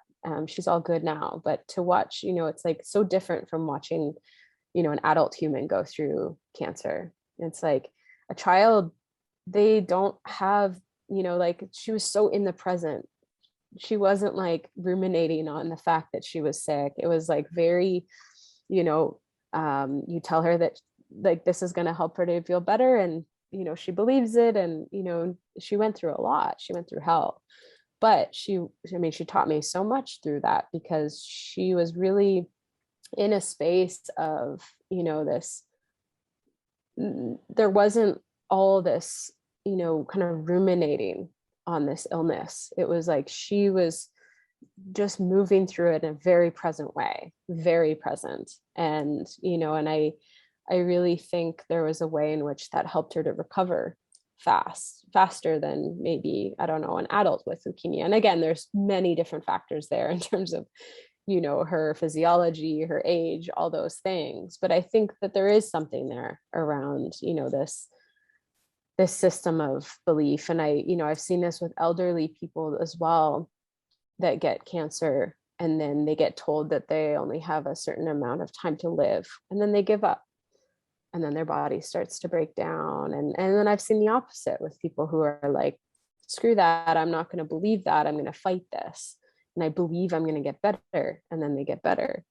And so I think there's many different stories though out there in terms of this. Is I think, sometimes too, we can believe we're going to get better and then we don't get better, and it's like, what's that about? But I think there is something there around this connection to something bigger, and this connection to, this guidance system. And I think, how when I'm working with people, and I don't talk about this often, because I think there's a lot of people who are skeptical and it'll be like, wow, that's really woo woo. And, but there is a way in which, and I admit this, like it's a lot of the work that I'm doing with people, it's me getting out of the way in a sense. And I'm just allowing something to come through and trusting that. And, I think that's why it's so important too, that I'm constantly doing my own work on myself and clearing out my own stuff and clearing my own gunk out, so that I'm a clear channel, a clear space to be able to allow whatever wants to come through, to when I'm working on people or with people. And again, I can't fully explain that. It's just something that, I experience firsthand. And, as a skeptic, it's like, and it's real. And to me anyway, and it's powerful in terms of, some of the people that I've worked with, the feedback that I get. And so, I think that it is a big element in medicine that is lost in the Western society often. And I think that, I'm curious to see how things unfold in our society, because I have a feeling, it's something I'm grappling with and I'm working with my therapist around as well, is like, how am I going to support people through what I think we're headed for in terms of like what's happening with climate crisis, and just what's happened in the last year and a half. And, I think I keep coming back to this space of trust and coming back to this space of faith. And I think that really serves me in terms of, how I'm navigating all of this in a support role in terms of supporting people. in this kind of collective crisis we're in, essentially. And I think that, my hope is to educate more and more people, and not necessarily like I think it's more so like living by example, embodying what I want to see, and hoping that that inspires, someone else, inspires someone I'm working with.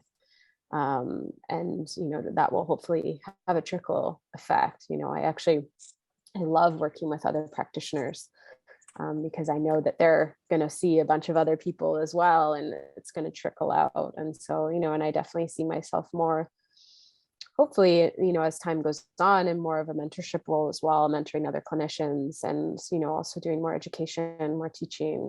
And so, yeah, I think that there's a lot to that topic, but that's kind of my personal perspective in terms of how I navigate it all and what it is for me.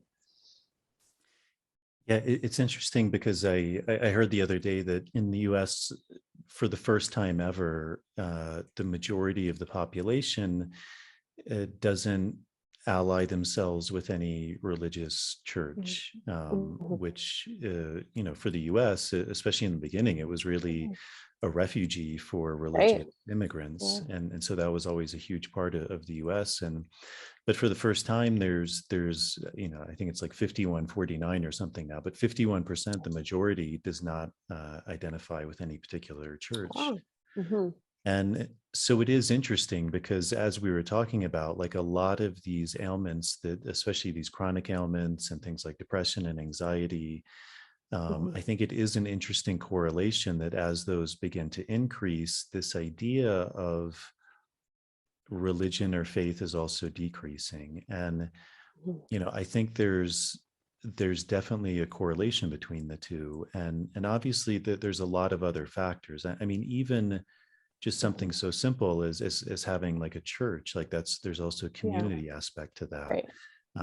There's an activity, it gets you out of the house, it's something where you get cleaned up for, like even simple things, like on a hygienic level, like you look nice, you put on your best clothes. There's a communal aspect of being around other people and trying to share in something greater, and receiving teaching by someone, and often having potlucks or dinners. I mean, there's a real, there's so many other aspects to it, but certainly I do think that idea of faith is part of it. And I was reminded of the Johns Hopkins study where they worked with psilocybin mushrooms with people on their deathbed, so essentially who had terminal illnesses, and they were only diagnosed to have a few months to live. And I could be getting the percentage wrong, but I think it was 3 out of 4 people said that they had like one of the top 3, if not the most profound experience of their lives. And one of the really common themes was they in essence, they lost their fear of death. Like they had this sense that there was something greater that wasn't just of this earth, that they were actually being held in a way. And people use very similar languages, like they were being held by this love or this light, that they knew they were going to be fine when they died, because there was something not of this world that was awaiting them. And I remember one example of a woman who was really interesting, because she identified herself as an atheist. But the language she used to describe her experience is, she said, "I felt the love of God." Interesting. And that gave her comfort to where she no longer feared where she was headed. And so, yeah, I just found that really fascinating. But kind of leading into that, you mentioned this idea of you're working with ketamine now, and also this movement of psychedelic assisted therapy is really seeming to take hold in North America, especially in the US and Canada, to a lesser degree in Europe. And it's interesting, because when I started working with plant medicine, I started to see, I mean, it was probably before that, because also at a very young age, I was very interested in spirituality and religions and what these things were trying to point towards. And for me, at the root, it seemed like there was something communal that they were all pointing towards, and Mm. something experiential, that there was all of these practices and techniques, whether it was like a technique of knowledge, like reading the Quran, reading the Bible, like just constantly doing that, whether it was repetition through mantra to try and break ourselves of these natural cycles that we all fall into, whether it's some other yoga practice, whether it's going off into the desert for 40 days and 40 nights and not eating, and getting so weak that something cracks and something opens up, Mhm. whether it's meditative practices. But when I started, especially working with plant medicine, I really began to see that at the root of a lot of these religions, I think, and I also think there's a growing body of evidence that's beginning to show that there was these plants there that were at the root Really? of a lot of religion, and that Yeah. essentially, even Christianity, like Mhm. to experience Christ consciousness, one had to consume the blood and the body of Christ. Mhm. And even as a Catholic, like, they don't mean that Yeah. metaphorically, they mean that Right. literally. But that Yeah. doesn't make much sense, Mhm. like to eat a little wafer and drink some wine. Right. Mhm. But again, Mhm.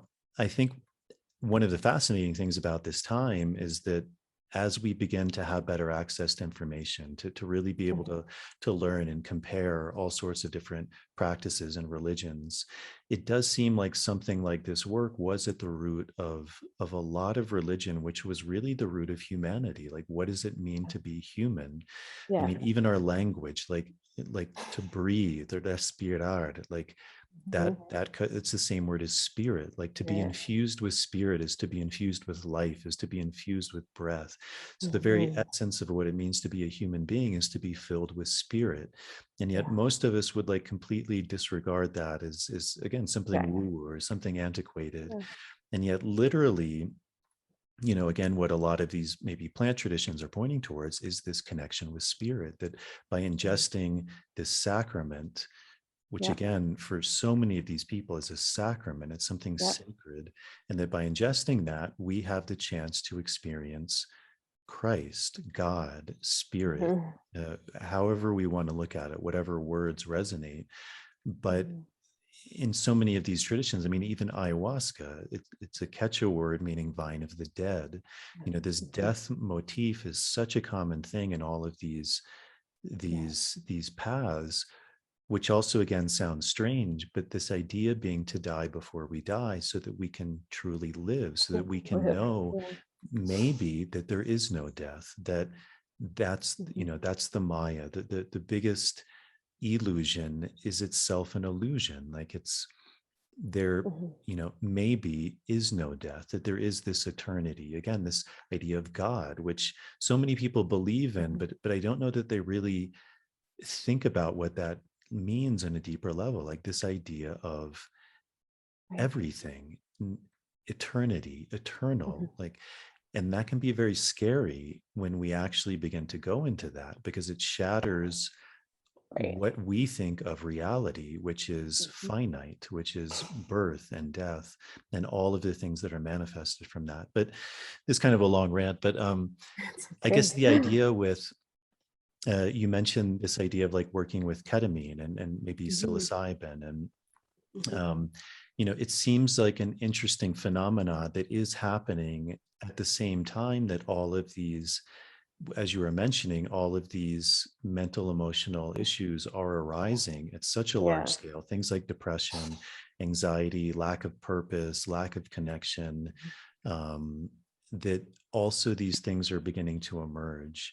Mhm. So what do you think is the role of some of these medicines like ketamine or Mhm. psilocybin, and how do you, I guess, how do you work with that, and then how do you see that kind of moving forward in a bigger way? Because it's something I think people are being awakened to. Yeah. Even 15 years ago, very few people were familiar with any of these things, or if they Right. did, much like maybe your parents were saying, they were going to make you Mhm. crazy, and they Yes. were Yes. drugs and you had to be a loser, Mhm. Yeah. when in reality it's potentially the essence of what it means to be a human. Like, the essence of Yeah. religion, of spirituality, Mhm. was these practices, and maybe not inherently with plants, but something that these Yeah, plants give us a direct experience, which can be potentially accessed through different means. But this is a for very sure. Yeah. clear and direct way to begin to experience that. Yeah. I mean, I think you touched on so many different things there that I find really important. And, and I think, yeah, I think these medicines are tools.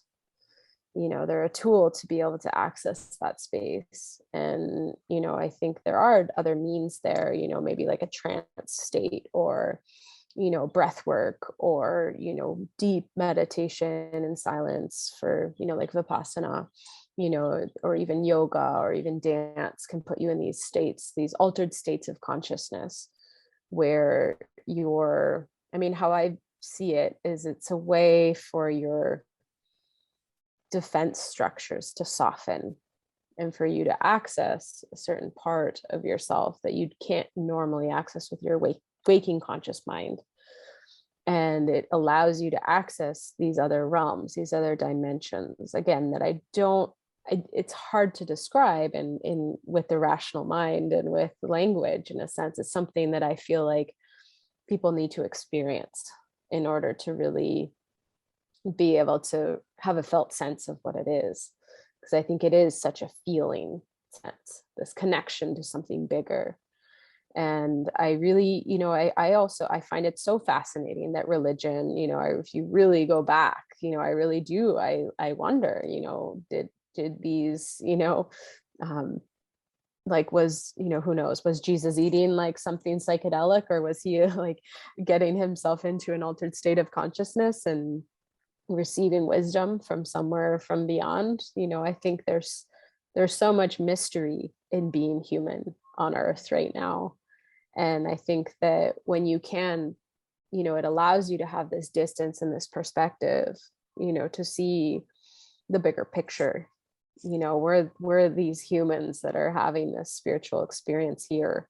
And I think you can either, ignore that and disconnect from it and, go through the motions and allow yourself to be, in a small worldview. That's totally fine, and that's maybe your path. But I think that I see a lot of people who are in that space who are really struggling, and especially with what's happening right now, this collective crisis we're in. It's really, when I think about what made me, seek out healing and seek out help and support, was I hit rock bottom. That was my, that's what made me change. If you look at what makes people change, and I think what's happening is things are getting so uncomfortable for the collective right now that a lot of people are starting to change and making changes and starting to evaluate, and a lot is being revealed. And so there's almost like this, like, there's so much happening in terms of this crisis, but then also like a lot of people are waking up to a lot in terms of, seeing a lot more clearly and seeing themselves differently, and also reevaluating, like, how do they want to be living the rest of their life here on earth, and what does that entail, and like really seeing like, wow, I don't actually like being with myself, or, I don't like, how I'm feeling, and so seeking out support. And I think part of that is, part of this support is this connection to something bigger. And, this isn't always my access point when I'm working with people. It's more so that's usually an after effect of what, in working with some of these altered states of consciousness. That's one of the benefits often, and I find some people can be really close to that. And it's often fear, it's fear of the unknown, fear of something that doesn't quite make sense to their rational mind. And so there's a aversion to it and a contraction. Whereas, some other people that I work with that are much more open and more curious, they tend to get more out of the experience in terms of they, will be shown more in terms of that experience. And it really enriches their life. And, I have one patient that I'm working with, and she says the work that we've done together has been the most profound work she's ever done in her life, the most profound experiences. And it's really rewarding for her. and also, rewarding for me to be able to, have that privilege to sit in that space with her. And, right now, in the because some of these medicines aren't legal yet, but in California, I can work with ketamine in the above ground setting. In the clinic that I work at, Sage Integrative Health in Berkeley, we do ketamine assisted psychotherapy, and I'm essentially with that medicine, it's a pharmaceutical, but it allows the defenses and the edges to soften a little bit and creates a safe container for someone to be able to go into some of the trauma that's there, some of the discomfort that's there, maybe allows them to get some space from that. It also can be really anti-inflammatory and help with pain as well. And it's pretty safe in terms of, you can work with it while you're on other medications as well, and doesn't last that long. And we usually work with lower doses of it to start off with, and so more of a conversational dose to start, and then then you can start to dose higher, and people can have these very mystical experiences with it as well, and visions. Depends on the person, and it's not for everyone. Like all of these medicines, it's really not for everyone. There's definitely things, there's definitely a assessment process beforehand of assessing to see if someone is a candidate for these types of medicines. And then I've worked personally with other medicines as well, and I am going to be doing the MAPS MDMA therapist training starting at the end of the month, and so I'll be eventually be able to do that in the above ground setting as well. And the MDMA work is really powerful too. I've seen it with myself, and then I've also read a lot of the research. And with the MDMA assisted therapy, the results are amazing in terms of the research that they're doing. Like I think it's like 60 something percent cured of PTSD within like 3 sessions, included with therapy and integration support. And that's just outstanding in terms of, there's not much else that touches that. And with the MDMA therapy, I think it's really, it's down regulating the amygdala, the fear response in the brain. And then it's also, this creating this heart opening experience, and it allows you again to soften those defenses. Because I think the conscious mind can be so, depending on what your life has been like, can be so rigid in some people out of protection. It's like we create all these like armors and protective mechanisms to be able to allow us to survive, but the very thing that protected us can also really damage us as we grow, in terms of really limit us and hold us back. And I think there's so much more in that subconscious, in that subtle body, that there's so much healing that can be accessed when you can access that space. And I think that's what some of these medicines do. And I think with the MDMA, it softens that and creates this like deep sense of safety. And when you're in the presence of a practitioner, the practitioner's trained and hopefully and is very regulated, and can help to recreate and renegotiate that trauma in the nervous system. So someone can go into, it almost slows down memories as well and helps with memory recall. So someone can go into, say like an example, like a traumatic sexual assault, and can go into that memory and really feel those emotions that, they were feeling back then, but, can be in the presence of, practitioners who's really attuning to them and holding them if that's what they need, or just being there with them. Oftentimes when someone experiences trauma, it's not necessarily like the event, it's usually what happens afterwards that creates a lot of the, dysregulation in the nervous system. And, it's like, when someone is alone, or, then they don't necessarily get to complete that trauma cycle in the nervous system. And so by having, regulated practitioner there, you're able to dip in and, in a really safe way, and revisit and, just create a new experience, and create this, allow for this discharge that we talked about earlier, this discharge of emotion or energy, and a new experience of being held and being seen and being, cared for in that really traumatic space. So it creates profound healing in terms of, what I've experienced myself, and then in witnessing, and, yeah, reading different, hearing different stories and reading different, articles. And I think they can be really helpful tools. And again, not for everyone, but I think they're going to be a big part in, our future, in terms of, I really see some people are calling it like psychedelic renaissance, or, I don't know, the like, this like comeback of psychedelic research. And I think they have so much potential. And again, another big topic, because I feel like there's a lot of, there's a lot of risk with it too. And, I really think that the practitioners that are working with these tools need to be very trained, well trained, and also have done a lot of their own work with these medicines. I think that's key. And I think you can relate to that in terms of being a facilitator at the ayahuasca center. It's like, you wouldn't just let someone off the street come in and help facilitate. Facilitators need to have done a lot of their own work with the medicine and get to know it and get to know the nuance of it. And because you have to be prepared of what could come in that space. And, I mentioned this earlier, it's like, you can't take anyone further than you've ever gone. And I think that's a key thing for anyone who's listening that is interested in this work.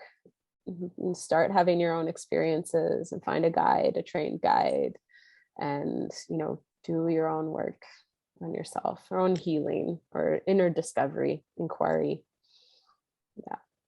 Yeah. Well, we're coming up on 2.5 hours already. Wow. Is there anything is there anything we didn't touch on that you'd like to talk about? Oh, wow. I think we covered a lot. I think the big thing is, I just want to emphasize too, in talking about, I think it's a hot topic, talking about psychedelic assisted therapy. And I think just cautioning people to be careful, in terms of, really being, really trusting your own inner system in terms of like who feels good to work with, and, really asking a lot of questions and working with someone who is trained and who has a lot of experience in this realm as well. And just knowing that this isn't for everyone too. I think that that's an important thing to note. And also, just how important it is to have a lot of support if you are working with these medicines, and just how important, it's like I said, this is a tool, and, the real work begins afterwards in terms of the integration. And so, reach out to people who have training and experience, and, there's a lot to the after time, after you have one of these sessions. It's like, okay, how do you take those lessons and how do you integrate that into your life, and what practices you need to bring into your life now, and to really solidify that, into your, day to day here in this realm. And then, also too, I also just want to give thanks to you to having me on this platform and being able to share my voice. I think that's really, it's really great. And I also just thank you to all of my teachers and, mentors and guides and family and friends and all the people that have shaped me into, who I am too, and the practitioner that I am. I think that's it. And go ahead. One more thing, I also wanted, something I was talking about with my patient actually right before this call, was the importance of play and the importance of pleasure and joy, and just really wanting to emphasize that, how important that is during these times. And I know that you and I both love to dance, and I think that is something that I think, I want to encourage more in people, is to really find those things, those outlets for yourself, and really do them. It's like, don't lose that, the things that make you come alive, really lean into that. And I'm saying this as, giving advice to myself, because I haven't been dancing enough and I haven't been playing the drums enough. And so definitely just reminders that, the antidote often to fear and shame is often pleasure and joy and play. So just encouraging that. Yeah. Yeah, great. If people are interested in working with you or reaching out to Yeah. you, what would be the best way to do that? Yeah. So And, I and have a maybe website. and maybe just Yeah. talking a bit about like what you offer also. Yeah. Yeah. I know this is the big question often, like, what do you do? Because I've got so many different tools. And so it's something I'm continuing to refine. I'm calling it integrative mind body medicine. But in terms of what I offer, mostly I don't necessarily do kind of like what you would think of the traditional naturopathic doctor does anymore. I can, but it's not, I feel like my passion lies more in working in more of the deeper mental emotional realms. And so I don't do a lot of the like food sensitivity testing and digestive support and all that anymore. I mean, I integrate often, I'll pull in sometimes, nutritional advice and all that, but I'd say often, most of what I'm doing now is somatic therapy with people, and weaving in, some of the compassionate inquiry based counseling. And then I'm also, again, just bringing in different tools from that I've learned from my own journey and the different trainings that I've had. And since the pandemic, I've been doing most of my work online right now, in terms of, I do a lot of integration work with people. So people that are working with, psychedelic medicines or altered states of consciousness, I'll do sessions with people. And then, I integrate these different, modalities into those sessions. And then I also I'm going back to California in September, and I will be doing the ketamine assisted work in person again at the clinic in Berkeley. So that's another thing. So if you are interested in that, you can check out the website. I think I can give it to you. I'll send it to you after, Jay. I think it's sageintegrativehealth.org. There's a lot of information about our clinic there, and there's lots of other wonderful practitioners there as well too. And then, I have a website too, but it's pretty outdated now that I think about it. I made it like 6 years ago, and I need to update it. So I don't know if that's the best resource, but you can actually read about a lot of what I was doing a couple of years ago too, and it's somewhat updated. If you want to just get a better sense. And then there's also, from my website, there's a contact button, and you can write, if you want to write me an email, you can write an email through there, and it'll send it directly to my email, and then I can get back to you. And I'm also on Instagram. It's Dr. Jenny Kundari is my Instagram handle. It's DrJennyCundari. But yeah, so my practice is pretty full right now, but I am always, I will make exceptions for, there's always openings that come up too. People feel they need to take a break, or, so just reach out. Something else that I'm also doing is mentorship for other clinicians as well. So if you're a clinician, I'm happy to, set up, more of a mentorship role as well. Yeah. Well, wonderful. We'll put those all in the show notes. And thank you very much for coming on. This was a pleasure, and it was great to catch up with you again. And hopefully our paths will cross at some point in the not too distant future. I hope so. We still need to have a dance battle. So That's right. That's right. Yeah. Okay. Well, thank you again for having me. And it's nice to connect. Thank you. Yeah.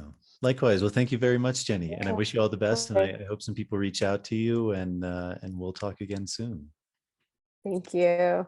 Take care. All right, everybody, that is it. I hope you enjoyed that episode of the show with Jenny. It was a pleasure for me to be able to sit down and catch up with her. She has a really, I think, interesting and beautiful story, and she does some amazing work. So it was a pleasure for me to be able to catch up with her, to give her the opportunity to share of some of the work she does and the wisdom, talking about different forms of natural medicine, holistic medicine. So I hope you all enjoyed that.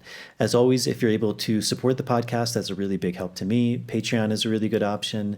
For as little as $1 a month, you can sign up. There's different tiers you can sign up for. It also gives you some really nice added benefits, things like early access to shows, bonus material, Q&As. So that's a really big help to me to continue to be able to do this podcast. To all the people who have done that, thank you very much. I really appreciate that. There's also the option of direct donating via PayPal. I'll put a link to both of those in the show notes. Also now, if you're watching on YouTube, there's the option to join via YouTube, to join the channel and get a lot of the same perks as the Patreon option. Also, if you're able to subscribe to the show, that's a really big help.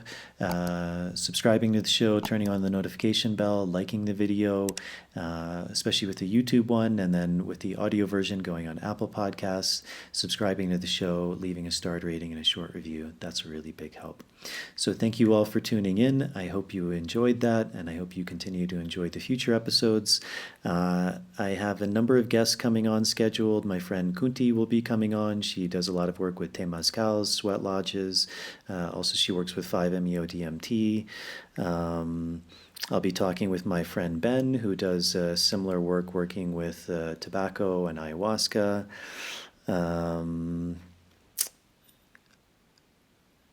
Who else? I have a couple other people coming on. They're not coming to me right off the top of my head. Ito, who I interviewed with Diana, he'll be coming back on as well. And I think there's one or other two people I have scheduled, but I will finalize that soon. But there should be some really interesting guests coming on. So thank you all for tuning in, and I will see you all on the next episode.